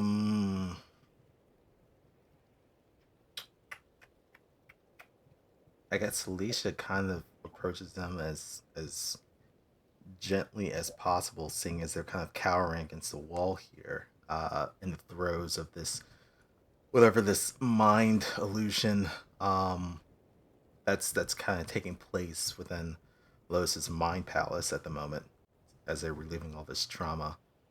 And it's all right. It's all right. I think I may have something that can help you. She's still unconscious, and suddenly she hears your voice and say, her body starts calming down, and she lays not completely still, but just more still for her. She's definitely feeling more calm now that she's heard a familiar voice. Alicia will kind of sit down on their knees and kind of bring Lotus's head into their lap, and will dig into their pack and be like, "It's a good thing I held on to this."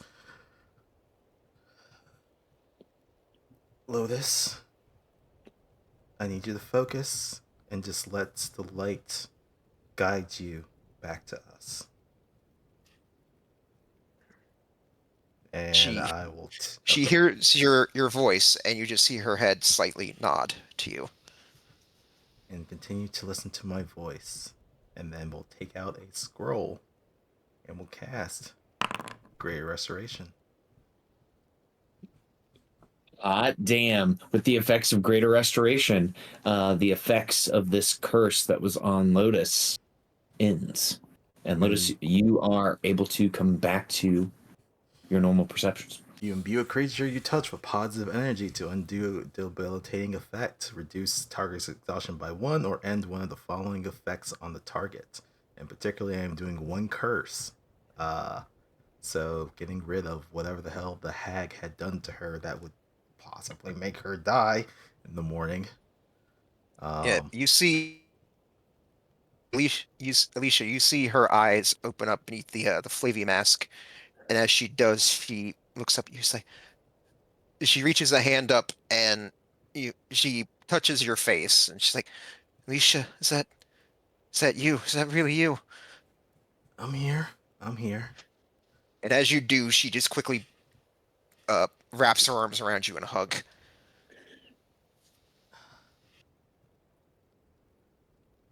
Whew, I had some other ideas, but I wasn't sure if I would be able to make it in time. It's a good thing I still have this scroll on me. Thank you, Miss Sean.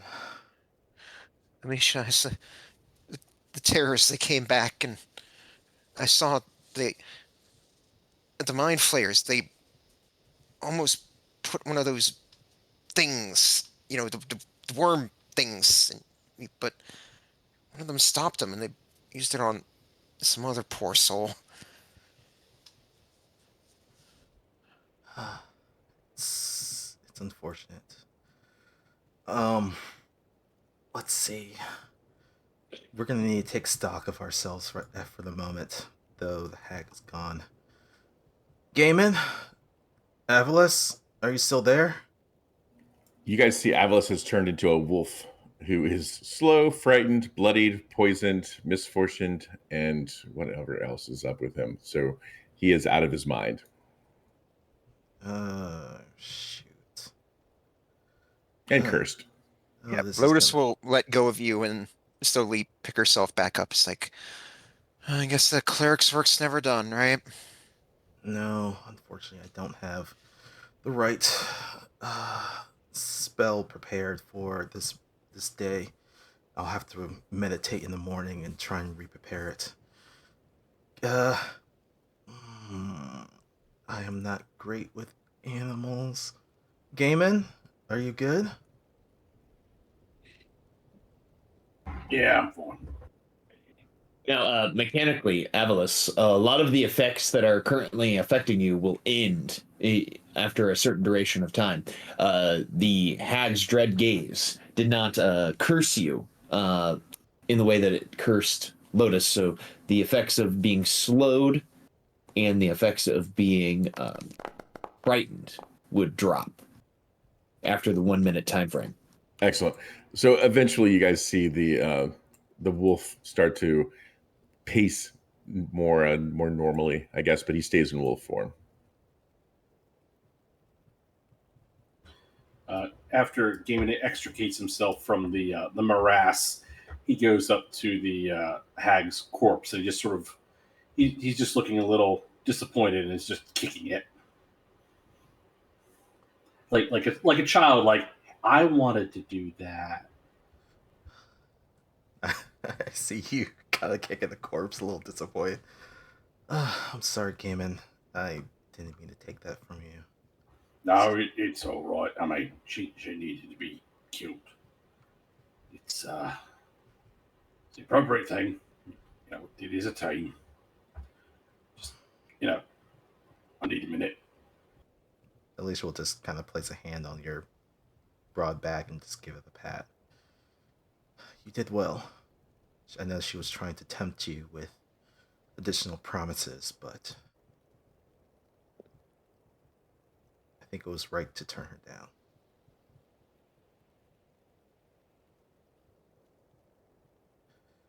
All right.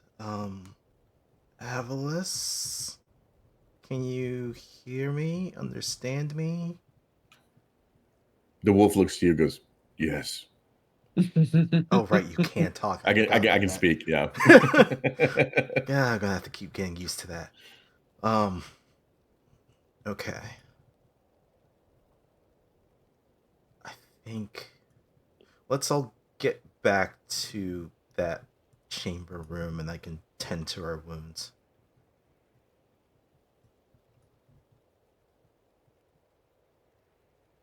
Assuming this boggy mire stuff is no longer here. Correct. The effects of the lair action would slowly dissipate as the hag's corpse is just kind of lying there listless on the ground. Its rictus grin not disappearing from its face. Yeah. Maybe we should burn her corpse. It's creepy. Would Avalis know, is there any use for like hag hair or anything? Oh, if you guys are wanting to do some crafting type stuff, it's been a while since we've done any harvesting type dealios, so you that is a could. good. That is a good question. If we can harvest anything from the hag, I kind of figured Yes. that's what Gaiman was doing because he was like kicking the corpse and it's like maybe I can make something out of this fucking bitch's corpse. I mean, I won't say no. Just as more of I wanted to kill her. What would be the Fey? It's a Fey knowledge check. Oh shit, that is right. Would that be an Arcana check? That should be Arcana if we're going to see what could potentially be useful from this creature. I can make that check if someone wants to assist me. I can't assist in that way, but I will give you guidance. Okay. Is anyone else proficient in Arcana? Maybe wants to assist me. I'm good with Arcana. I can help you out with that. Okay. Let me roll. I cannot. this. Not proficient.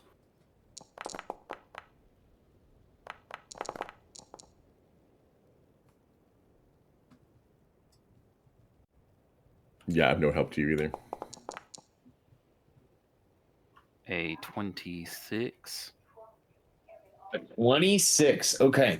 You know that the hag has various parts of them that is useful for crafting. The most challenging thing to get from her is her eyeballs, as gross as that might sound. You can also harvest her mammary glands. You can also harvest her hag heart. And then the final thing that you can try to harvest is her claws.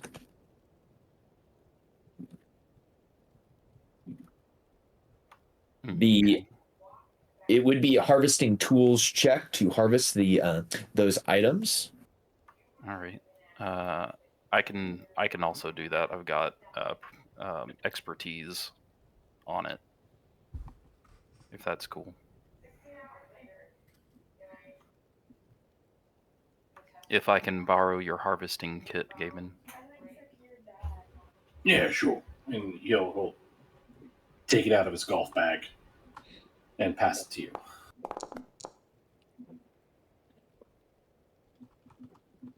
Oopsies. Were you assisting me? I mean, if it's just harvesting, I can help out. That's what a survival check, DM? It should be a harvesting kit check, and this typically uses either dex or intelligence. Okay. In that case, I would like to use intelligence, if I may.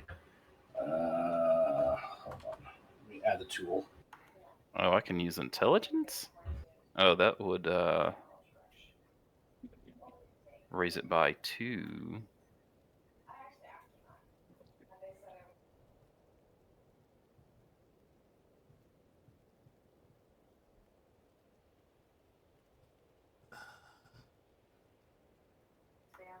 Let's see. I think it goes away. I think it's just the summon ones, right? Like a anything you summon, like a familiar or Most conjure this. most creatures from the outer planes go back to their native one when they're killed. So I don't know if this is that situation or not. I guess I'll use my Faxpiration. So that's a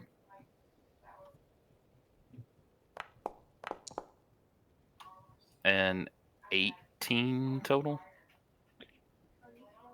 Well, if you and Gaiman are working together, you would have an advantage on this because you guys are both proficient in harvesting Then tools, that would correct? be a 25 then. Yes.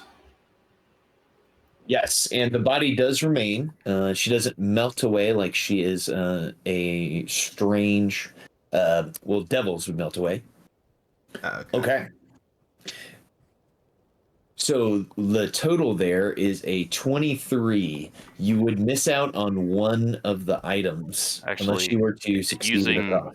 using intelligence, it would have actually been 2 higher. I didn't know I could use intelligence. So it's a 25? Yes. All right. 25. You're able to get everything. You get the hag eyes, you get the hag mammary glands, you get the hag heart, you get the hag claws. Maybe we can turn the mammary glands into a bag of holding. Would be a conversation piece. Mm. They are. Why? Yo, Why? why is Why your are travel? Why does your fanny pack have tits on it? and then it could be like those purses that you carry like wine in a box in. You can put wine in there and just. Oh, this No? whole arc has just been. Jesus Christ! You guys are welcome. This entire arc has just been the tits. Really, it has. Yep. God damn it! I was just practical. It's like Okay. If you would like, you can know what these items could potentially be crafted into with an additional Arcana check. Say alchemy jug. Say alchemy jug. Okay. Alchemy jugs. I don't know if I have advantage on this or not. I don't know if anyone is proficient in Arcana that could assist me. I think Alicia's. Or sorry, Lotus, it's your. Oh dang. All right, I'll roll that.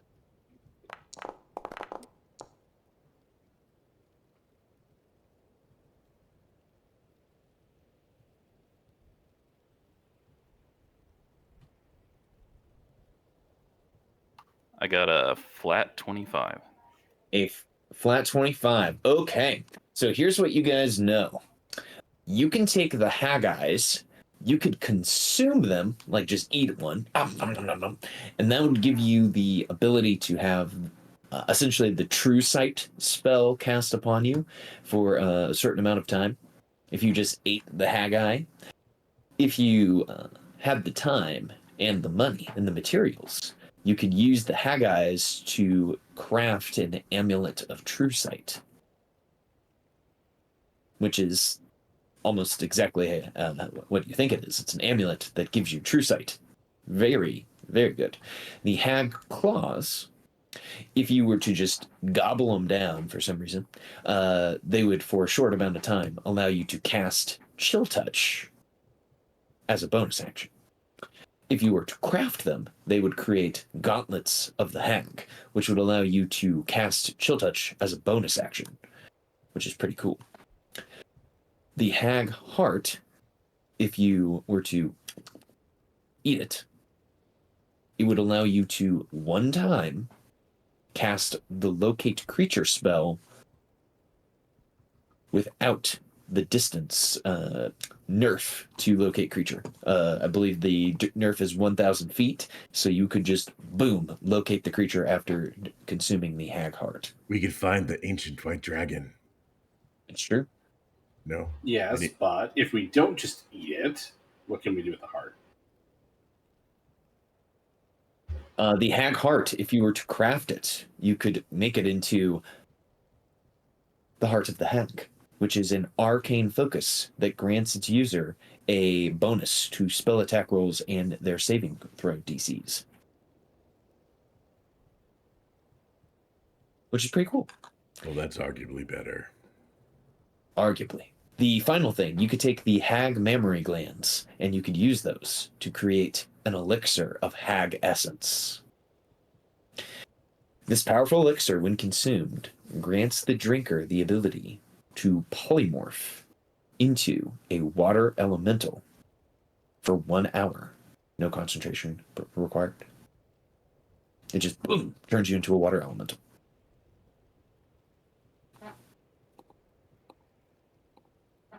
So her milkshake turns you into water elemental. She doesn't bring all the boys to the yard. It turns you into a water elemental. That is true.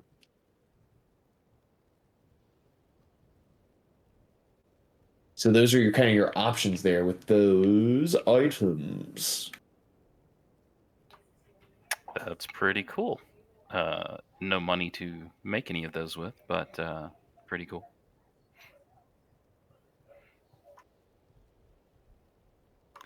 We should maybe bring the B team into the cave and spend the night. Yeah, I'd say as everyone's regrouping, Lotus would say she would recount all of the things that she saw while she was unconscious, how the mind flares and everything, and here and then. But that wasn't even the strangest thing. Like, at one point, the whole thing just stopped, and the imp, and she thumbs over at him, just got in there and offered me a deal, saying that, you know, if I gave the hells a few years, and she puts it in air quotes, of my service, that he would just end the curse for me. I am contractually obligated to do so, to offer you these deals in your times of need.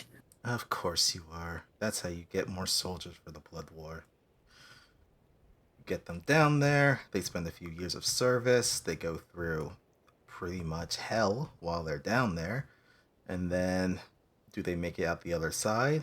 Oh, if they haven't, they make another deal with you and they continue to serve. It's just a vicious cycle with you. I would say you're misjudging me, but broad strokes, yes, you're right.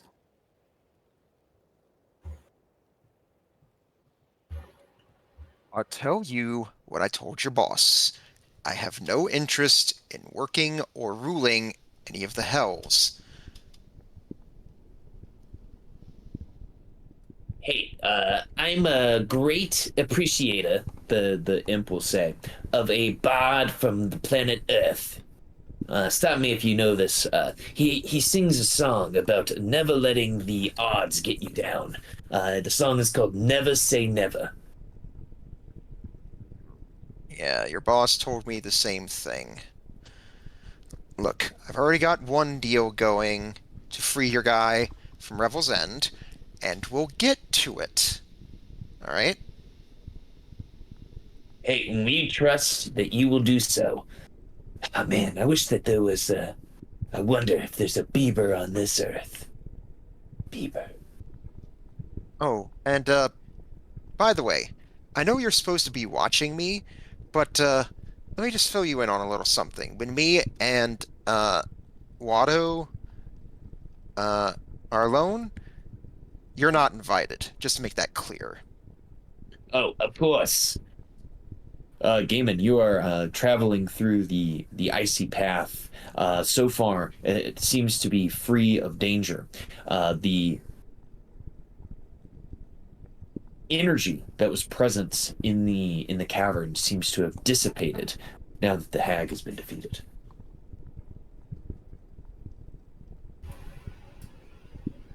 Oh, sorry. I was want to see how far this lake was. Didn't know it was like a quick thing to like try and find that chest. It's not. It's I going to think- take a good bit of searching, probably. I think she was saying it was at the bottom of the lake. Right, but I mean, like, where at the bottom? Like, there's a, you know, huge, you know, area to cover over there. Wait, was she referring to like the lake, lake outside, or like the subterranean lake that we were by here? I will let you all, if you guys want to put your noggins together on this, make a group insight check to see if you can determine if she was talking about the lock or the frozen lake. I thought she was talking about the frozen lake, but I could be wrong. She said Loch Dinishir. I assume that means the big lake outside.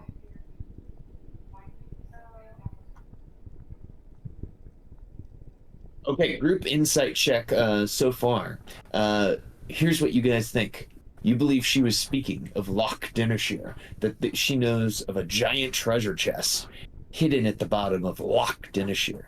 You have to say lock like that, like you're about to go break off into a Scottish accent. Or Hockaloogie. That's what I was thinking.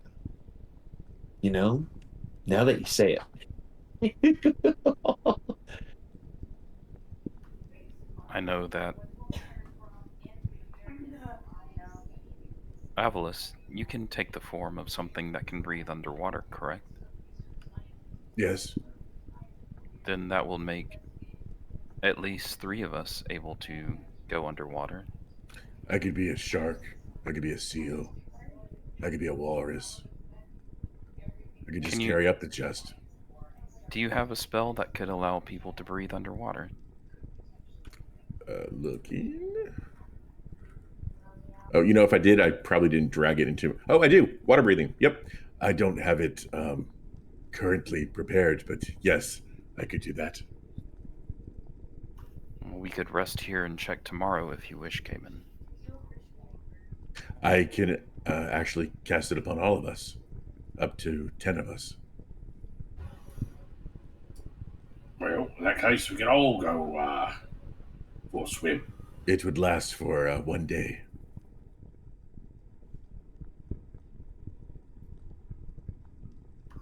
It's pretty powerful.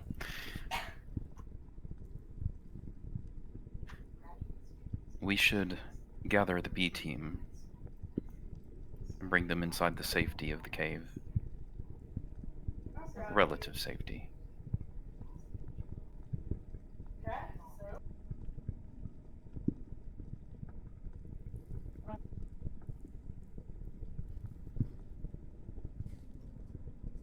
So do you guys try to get the B team in, or what do you guys think?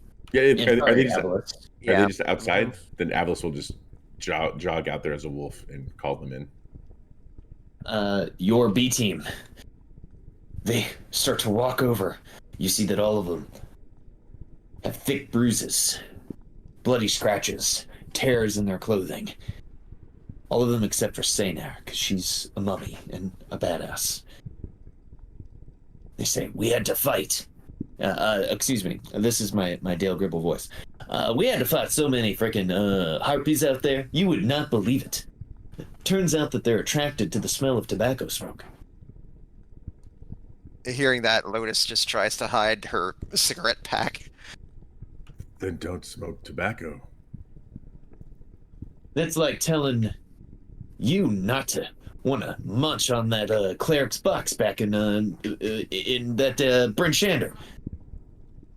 Avalis does not understand euphemisms, so he's like, I don't understand, like the alms box? Never mind. That's like telling you not to want to turn into a wolf. But I am a wolf. Yes, I know. But imagine if someone told you not to do it. Why would they do that? Why are you telling me not to smoke tobacco? Because it attracts harpies. I thought we just covered that. I see that we're at an impasse. Here, let's go inside and we'll talk more about it. A very annoyed looking wolf enters saying, everyone else is coming.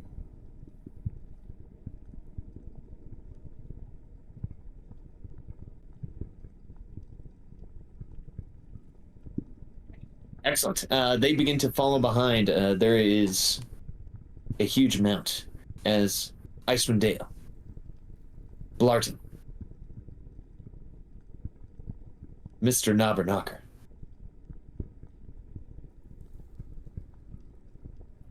Watto. I didn't have Scarrick out here, so I'll drop. It's the sausage party. Oh, Scarrick was out here. Say now. I believe Danica came along for this one.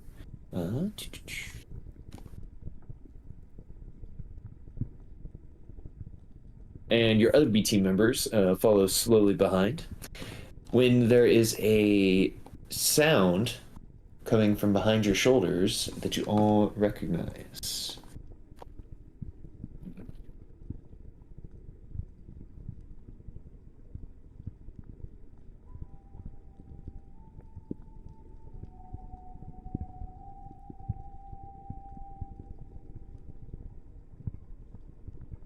Coming from the corridor, you see the Winter Wolf.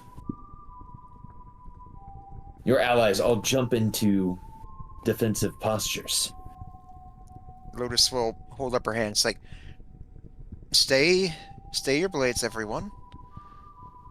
This one had deemed us worthy of passing their tests, and say, you do not need to worry. We took care of the hag for you. I feel that her energy has left this place. Her energy, her heart, her claws, her eyeballs. Quite a bit of her.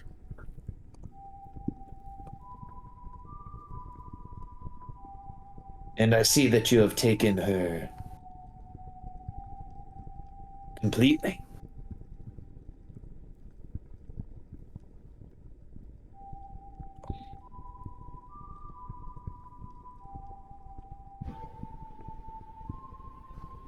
I mean, it'd be a shame to let it all go to waste. Of course. The wolf will say, you all have done me a great boon by ridding this cavern of the hag.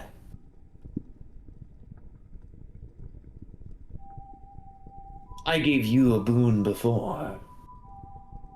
I will extend an offer of friendship to you all, in case you ever need it.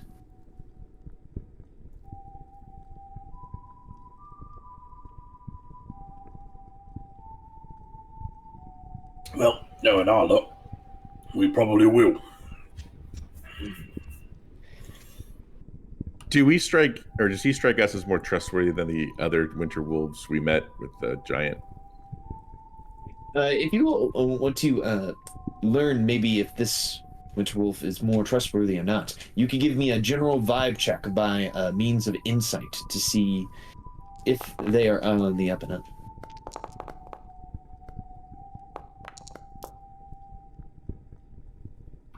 Oh shit. We believe them wholeheartedly. Oh shit. Just a whole bunch of single digits. Bunch of, Jesus. yeah. Our secondary rolls are pretty good for a couple of us. So just based on this creature, its vibe, how it's treated you, you know, those creatures that you met so long ago that were partnered with the mastodon, that woolly mammoth, they must be outliers, because this creature is completely trustworthy. Has it shown you nothing but kindness? And it's almost done you an even better service by almost testing your mettle in this cave. Avos will call him friend in wolf. You know, a little bit of a howl, some whining. The wolf will look to you and say, and I shall call you friend back. Stay in the cavern as long as you like. Any of the hag's treasures are yours. I have no need for them. Save for the bones. As it stares to the skeleton, the skeletal frost giant. I like bones, it will say. If you collect the leg ones, they make for good juggling. I don't know how to juggle. It looks down to the ground, downtrodden. Do you offer to teach this one? He goes, maybe when I come back. Yeah. Then I shall leave you all to it. I have furnishing to do. And if a wolf could flap its cloak as it walked out, it will flap its cloak, and it will walk away.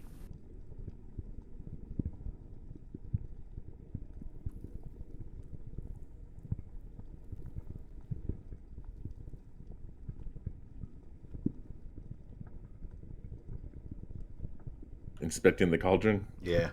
While others search for treasure, I will cast Identify on the cauldron and this totem as rituals.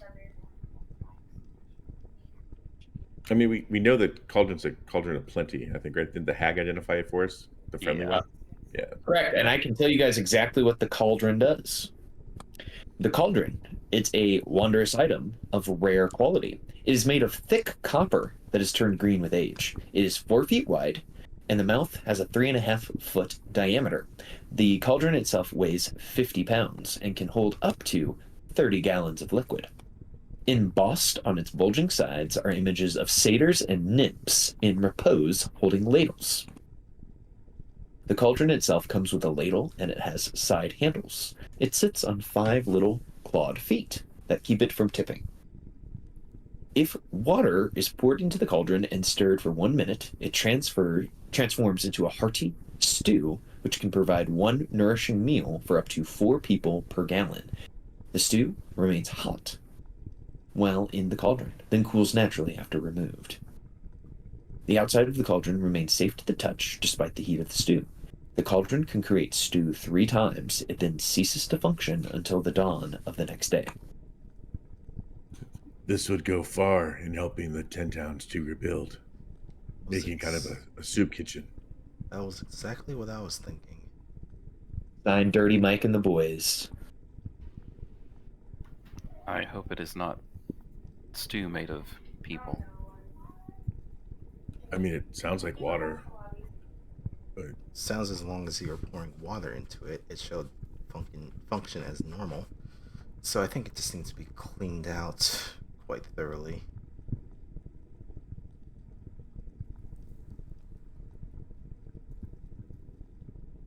But yes, with how things are with the settlement, this would be a great boon for them.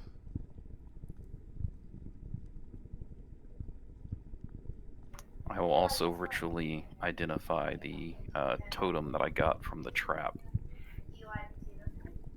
That you said was still glowing faintly with energy. Absolutely. Let me just grab that.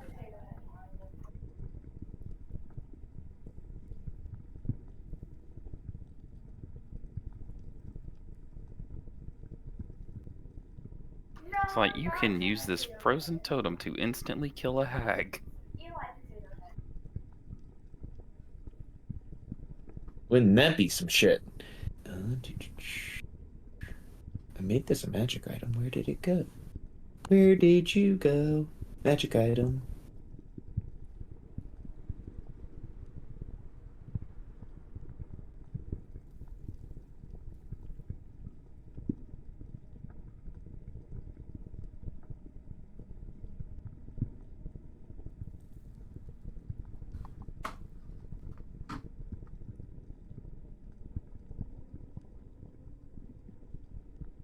I assume that the dogs are also inside. Yeah, everyone is here. As I am grabbing that, because apparently I put it into storage. How are you guys all spending the time here as Akia is looking at the magic items? Avalos. Oh, sorry, you go first. I was just gonna say, Avalos as a wolf tells Zenith, the lead sled dog, not to sniff his ass. That's about it. Zenith will respect you.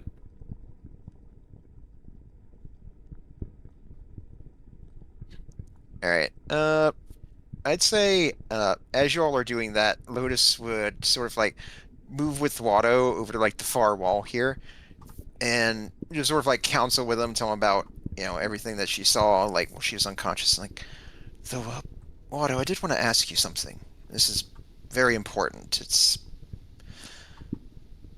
while I was being grappled by that hag, I was thinking about something. Watto, does it bother you that I don't have, oh, you know? And she sort of makes this like round motion in front of her chest. Oh, my dear, of course not. No, I've never been much of a breast man, Watto would say. To tell you the truth, I never really thought about it until now. But no, it doesn't bother me. You may not be something that you have as a part of your anatomy, but I would never hold that against you. And and do I get the feeling he's being truthful about this, or is he just telling me what I want to hear? Give me an insight check. Oh. Do I get any bonuses to this with him and I being intimate? We'll say this will be at a lower DC. All right, fair enough. Natural 1. So, just like there are some partners that have mastered the art of subtle deceptions or white lies, some people might call them. You believe that Watto is being truthful. He does not miss the sweet caress of boobas. To be fair, I've always had other assets anyway.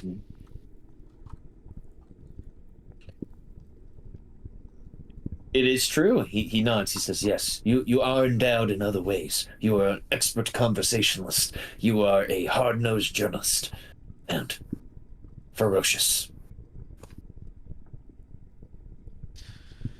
True. But, I don't know, it's just that, a lot of weird things with that. The imp notwithstanding. But it's that weird thing, that shorter mind flayer telling him not to put the worm thing in me, which, believe me, I'm not complaining, but it's still strange. That is strange. And as he's looking over at you, he says, Lotus, look at that strange thing that Akia has in his hand. And her eyes go over to the totem thing Akia's holding. And once again, I will drag this image into chat. I think someone called it the Crayon Man last week. I can't unsee it. This totem, carved from dense stone, feels perpetually cold to the touch and is etched with ancient runes. It exudes a faint aura of cold and a soft hum. While attuned to this totem, you have damage resistance to cold 5, which is different than cold resistance. Once per day as an action, you can activate the totem to gain the strength of a giant. For 10 minutes, your strength score changes to 23. This effect ends early if you are knocked unconscious.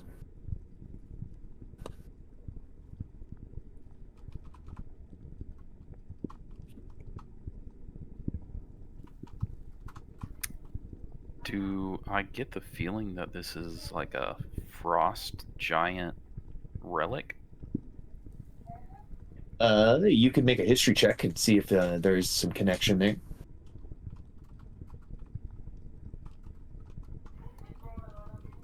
I will explain to Alicia what this magic item is so that they can make a history check with me.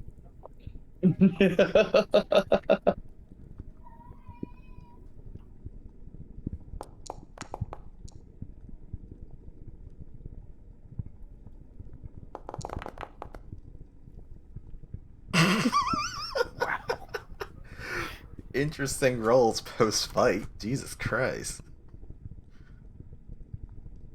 Okay. Okay.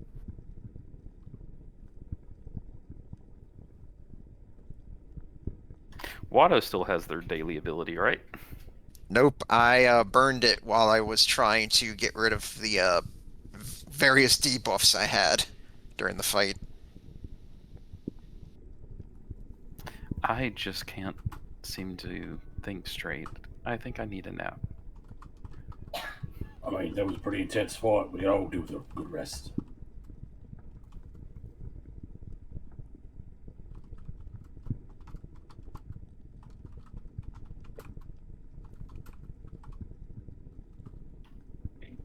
As you're holding the magic item, Blarton will say, "Well, are you gonna show us what it can do, Akia? Are you gonna attune to it and use it for all sorts of magical powers?" Let's see. Do I have I do have an attunement slot. Nice. Okay. Does anyone on our team not have cold resist? So this stacks with cold resistance because this is damage resistance to cold 5. So that means when you have this, the first 5 points of cold damage is ignored. It's crazy. We all do have cold damage resistance, though, right? From different things, I think. Me, Avalis have armor. Okay, yeah. All right. I'll attune to it. Hopefully, it's All right. not cursed. Let's go into secret check. Oh goodness. Oh boy, not again.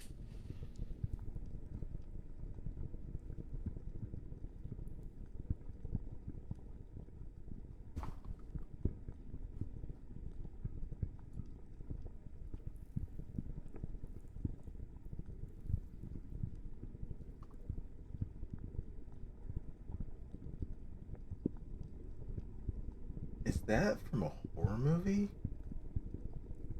Oh yeah, it's from a Puppet Master from the late '80s, like B movie. The Oh fuck? man, I thought I recognized that. That's been so long since I've seen that. And that thing has a drill for a head? Oh yeah, it's not even the worst one. There's one that has daggers for eyes. There's one that spits leeches. They're all disturbing. The fuck? Yeah, yeah. The entire movie, the premise is just wackadoo, but yeah, it's killer puppets. Great.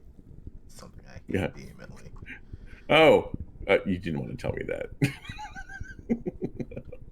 I did not like Slappy from Goosebumps or Chucky from Child's Play. And Even the new Chucky, because the new Chucky wasn't that scary. I just don't like fucking dolls. Oh, okay. I take it you haven't seen the '80s movie Dolls either, have you? No. Oh, Lex, I could give you such an education in '80s horror. I'll take a pass, thanks. Oh, There was I mean nowadays it's never not as bad, but like earlier I just did not. I think there was like some fucking God, I don't even remember. I don't even know what it was called. But it was like some weird foreign film with like this witch puppet or some shit, and that I did not react well with that. oh no. Yeah, so yeah, I just stay away from those. Oh, I'll delete it. I'm sorry. No, it's all good. I really like that GIF. It makes me want to make that guy into a monster that you guys fight. So when Akia attunes to the item, outwardly, nothing strange seems to happen. But Akia, there are some of the puppers who are next to you who all of a sudden just start to lay down and act a little sleepy. Does it affect Avalis? It would not affect Avalis. Okay. But the puppers are starting to act a little sleepy. I'll pet one of the puppers. I like pet them. They're soft. Mm-hmm. Blarton will say, so what kind of things can this thing do? Oh, I believe it gives me an extra layer of protection from the cold, and I can use it to make myself strong. Oh, strong. Who will be stronger when you do it? You or Gaiman? For just a moment, I believe I will be. All of the B teams We all over look to at Gaiman. Yeah. Avos looks up at him too. All the dogs look up too.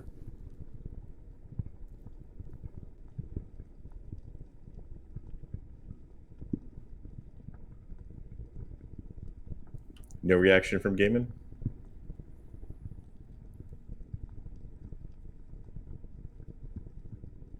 All right, everyone turns away from Gaiman. It's clear that he has moved beyond such petty things.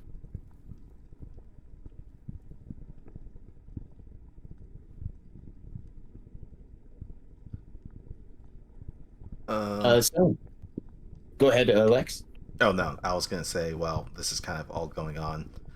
Since we now know what this cauldron's able to do, I think Alicia's just gonna spend some time trying to clean up all the gore and guts and blood that was kind of being used on it. Avos sure. do the very helpful thing of pointing out the spots you missed. Joke's on you. No, that's good. I think there's more over there. Yellow schmutz on your face. It's like, there's so much.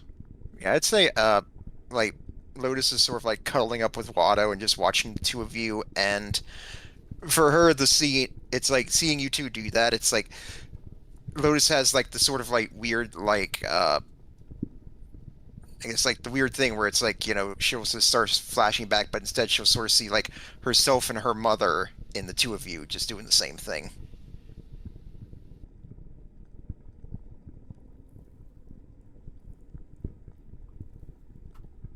This is gonna take some time.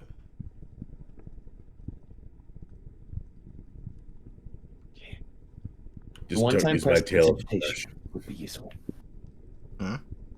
The one time the prestidigitation would be useful, but maybe Right. a wolf tail is the secret here to cleaning Yeah, let me borrow this. Lotus will call out like, you know, I can do prestidigitation if you want.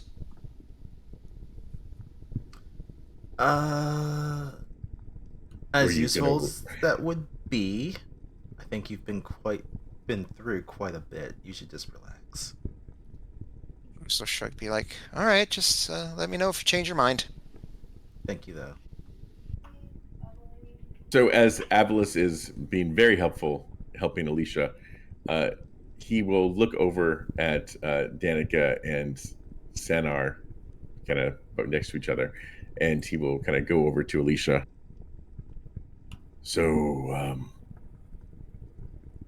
what's going on with all of that? With all of what? Oh my god, how hard? Why is this not coming off? She must have been cooking it for a while. It smells baked in. No, there's more over there. What I mean is, you got to scrub harder than that.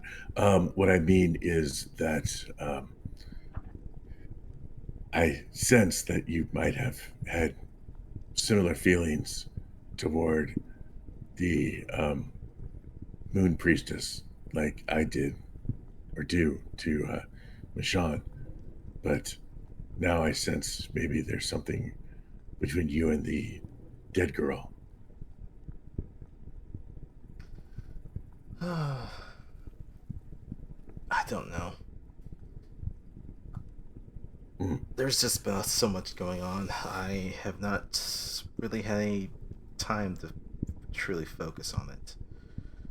If you wish, I could turn into an owl. I would be an excellent wingman.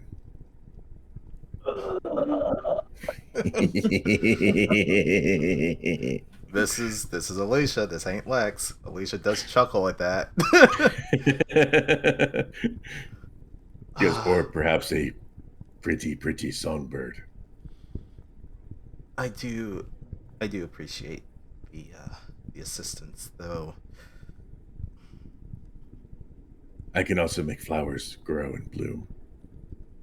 In case you want birds singing and flowers. Are you trying to say that I don't have game? Damn.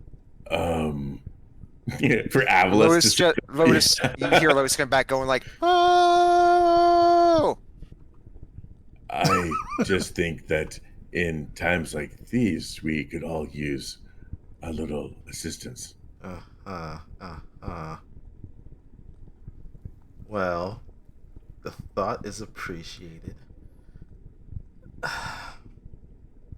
I don't mean to distract you. Your cleaning is suffering. I liked it better when you didn't talk.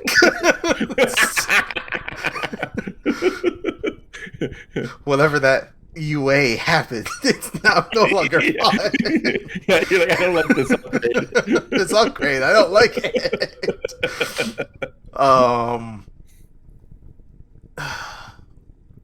I've just been trying to throw myself into my work at the moment, and hopefully when things clear up a little bit, then I'll start thinking about, well, what the future holds with either of those two. I thought you were trying to attract a mate because you keep changing your hair. So The change was not voluntary, thank you. But I can see where you're going with that. I've not actually asked either one of them how it looks. Maybe I'll do that sometime. It's interesting that you have like ice blonde hair, and the moon priestess, she has red hair, and the other has dark hair. It's like an angel's thing.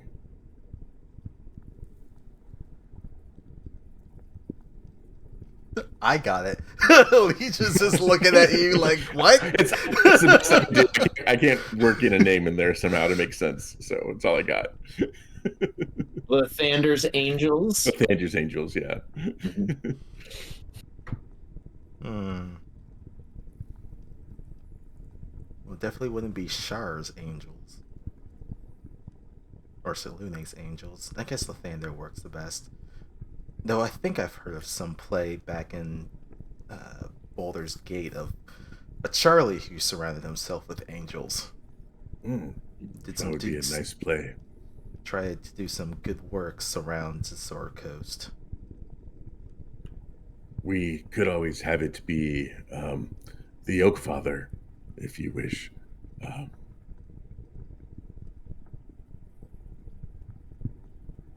god, I'm blanking on his name. I know, me too, and I'm like, it's my god. I'm blanking on the fucking name. Sylvanas. Yeah. I was like, who do I worship? Who's my god? Who's my god? Unfortunately, in D&D, there's no god of capitalism, so... I think you could maybe say it's Timora, the goddess of like luck and coin. I thought you said Time Warner. Time Warner's Angels. That's appropriate.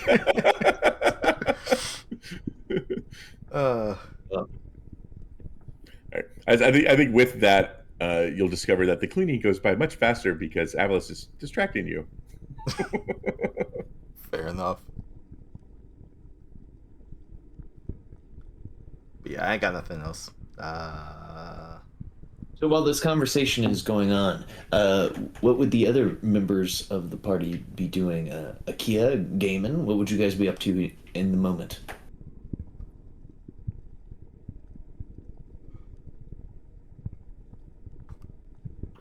Is Gaiman here? Yeah, I'm here. No, I'm pondering that question. I mean, with the cauldron cleaning, and then I don't know. I kind of feel like maybe we should look.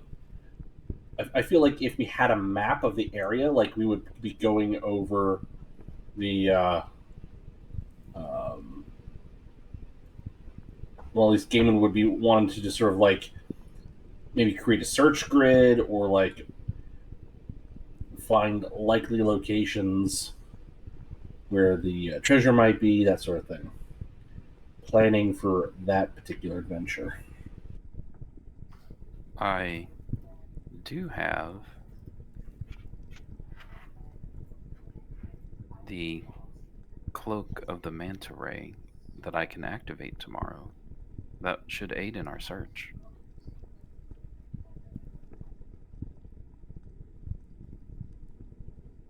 I mean, anything that would, give us an edge, certainly won't say no to it.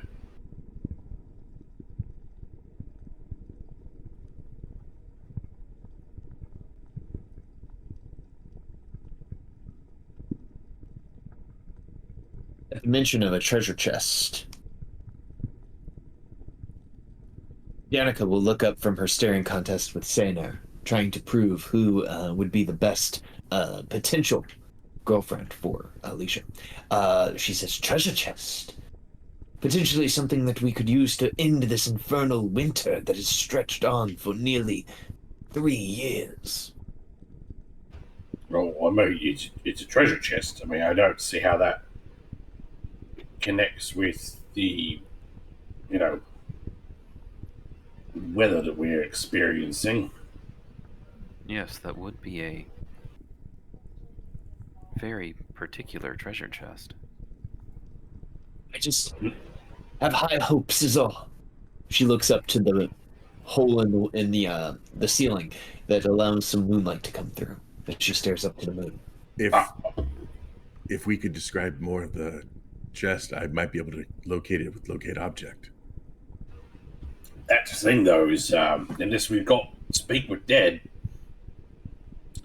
I mean, we're not going to get anything out of her because we were asking about the treasure chest, and the hag was being cagey. I believe she said, and correct me if I'm wrong, keen mind, I believe she said it was a very large chest. Yes, a large chest located in Loch Denishire. So I can should be. If we get within 1,000 feet of it, I can locate the nearest large chest. It may not be the exact one because I've never seen this one, but I can locate a large chest within 1,000 feet. You would not be able to find Lotus with that spell and that description. Damn. Because she's a dragonborn and she doesn't have titties. Mm-hmm. But I could find the nearest white dragonborn. That's true. Yes, this one right over here. Without them titties. Look, Watto said he didn't mind, okay? I don't mind. Promise. That was OOC. This is all OOC. It's all right. And hearing that, it's like, okay, Watto, well, let me ask you this. It's like, I know I've been wearing this dress for a while. Do you think this dress makes my butt look big? Oh. Well, you see, I come from a persuasion that partners are beautiful despite the size that they may be or that they think that they might be. So, Lotus, I will appreciate and love you at any size. Watto, that's a lot of words. The answer is yes or no. He was hoping that he could make a persuasion check, but he looks back and he. All right, listen. If we're all going to be in an enclosed space, I would rather not have you two sniping and fighting over who's got a fat ass. So why don't you just say you love each other, and that's that. If it helps any, I can polymorph you, Lotus, into a creature with several teats or a large posterior. No, thank you, Avalis. That will not be necessary. Very well. And honestly, I don't want us to get involved in their relationship other than like keeping the peace, because again, we're in an enclosed space, and we don't need to be like sniping at each other.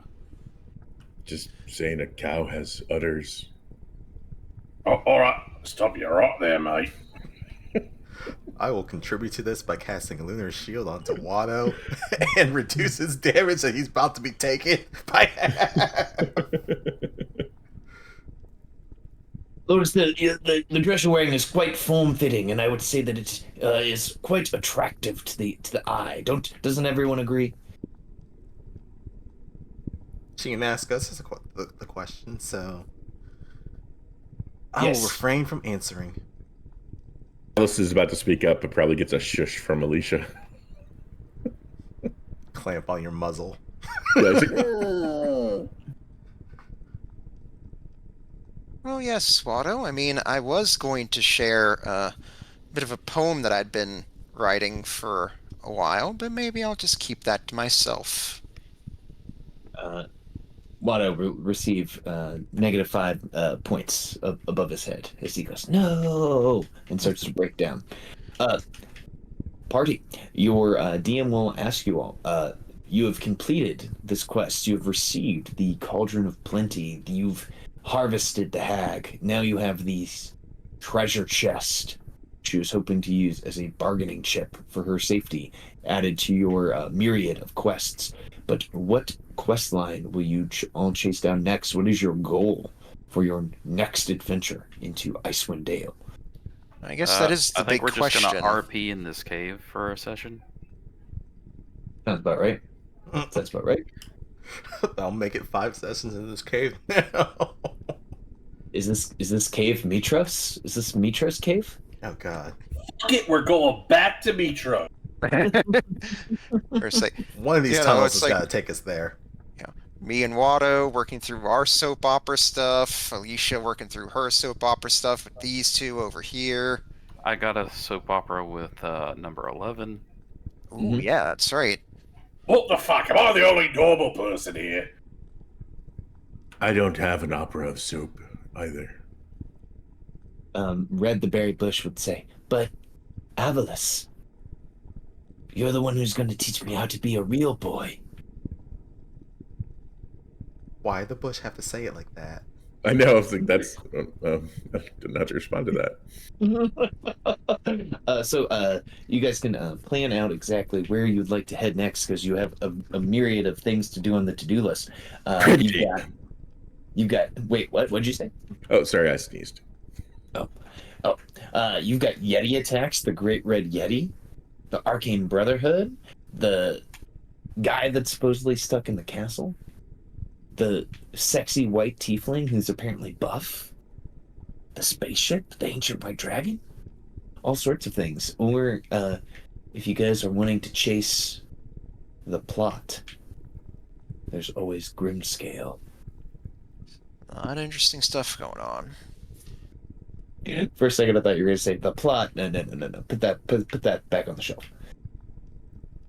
Wait, no, don't take it away. No. Elisa chases after it. Bring it back. Bring it back. I want to end the winter. I want to finally have bikinis on Lake Dinishare. It's been too long without bikini season. I want bikini season. Mm-hmm. I want to sit Mai Tais by the lake. Mm-hmm. When are we going to Wonderful. get Hot Girl Summer in Icewind Dale? It's nothing but spiced lattes and UGG boots year round. Mm-hmm. So, you guys can think about what exactly you want to do. Oh yeah. And I like that quest there at the end about the good meat speaker, because the only part of good meat that's essentially left is the beekeeping section.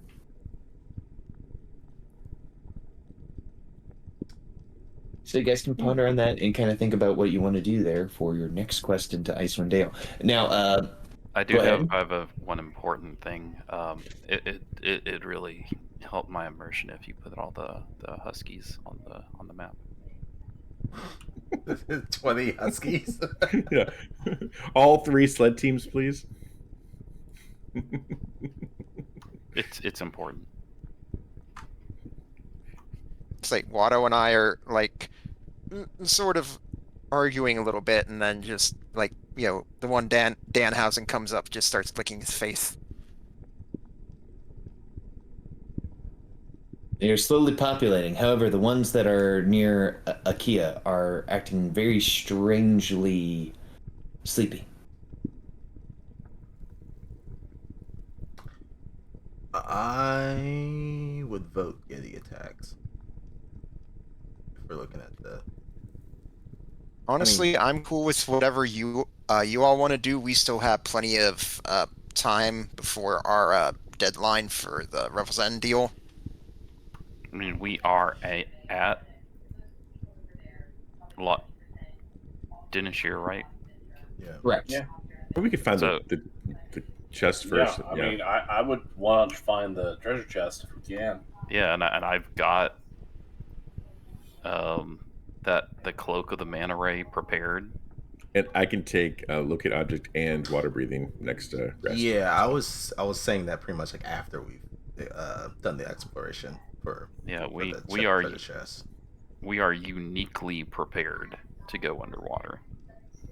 There All right, you we're go. going treasure diving. And I get to be a shark. Yeah, shark. Yeah, shark how less. often? Avla shark doo doo doo doo doo. Avla shark God. doo doo doo doo doo. Avla shark doo doo doo doo doo. Avla shark. Yeah, how often do you play a druid and get to go on an underwater quest in the same campaign? Right. And this would be time number 2 that you've gotten to do it because you guys met the monster of the other lock. Yeah, I picked a fight with a much larger sea creature. Oh yes, that's right. The one I managed to get to go away when giving him tree fitty. Yep. Sometimes it's all it takes. Yeah. If you use rope trick underwater, does your pocket dimension fill with water? Attacks don't go in or out, so I assume not. But rushing water I don't isn't know. necessarily an attack. It's just rushing water. Yeah. So Why what the determines water had to be Russian? what determines if something goes in or out? Rush Well, water is best water. Is it Do creatures? not hate creatures on only? rush water. You would Look, look man. at something like Wall of Force and how Wall of Force says it prevents things from going through it. And if it doesn't have the similar text, then things would go through it. Hey man, Bruce Lee once said that water can flow or it can crash, so don't go messing around with Russian water. It likes borscht. Russian water will fuck you up. Oh, and before we get too far off topic, everyone. So the 24th, there are some people that have holiday stuff. It sounded like. I will be around. Possibly. I'll be here. I'm here. I'll be ready to go. Okay, so if everyone can play, then we will just play as normal. But in preparation for in case if anyone cannot play, I will ready. I know this is probably maybe too much. I will ready a one-shot. If you all did not get the opportunity to see or experience the world of Task Force X and the amazing character that Gibby played, I will share that link again because that was fantastic. I will ready that one shot in that world just in case. But if we're all around, then we will play Icewind Dale as normal. I mean, my character creation Harley rules Quinn. are my character creation rules are basically what will annoy Lex the most. Okay, let's do that. I've noticed that trend. Thanks. You're just fun to play with. I appreciate It's a sign of affection, brother. The 24th, I may be able to play, but if I do, I definitely won't be able to stream. So I don't know if that factors into anything or not. I can take over duties for that night from my unit. Okay. Yeah, because I'll be with my parents, so I won't have my actual computer with me. Okay, no problem. And if you would like, we can have your parents as guest players, and they can experience some D&D with us. What the fuck is this? I have to roll this thing? Lex, what button do I hit? Oh god, you fucked up my character sheet so much. Just go, just go! Lex, why does the man on the computer keep talking about boobies shooting milk everywhere? It's very uncomfortable. I don't know why your parents. Why don't is think there that. a religion check? I mean, we know about religion. We shouldn't have to make roll something to know about a thing we already know. Oh man. Okay, well, everyone, we will adjourn there, and we will all enjoy the holiday next week. And you guys are very close to achieving another level up after completing another quest. You guys are rushing through Icewind Dale with a fury only matchable by a blizzard. But I will let you all know at a certain level, you will Faster no than the longer be speed of able milk. to. You will no longer be able to gain more levels until you advance the plot. Boo. Ew. Oh man, it's like I'm back in my PE class. I'm getting booed. All right, guys. Forget Well, the parachute. You stink. all right, guys. Well, I'm gonna head to bed. I hope you guys all have a good rest of your weekend, and I'll be active on the Discord. See you guys. Thanks for Thanks, the Caleb. game. Thanks for running. My pleasure. Right? Good game. And thanks everyone for tuning in. Catch you next time.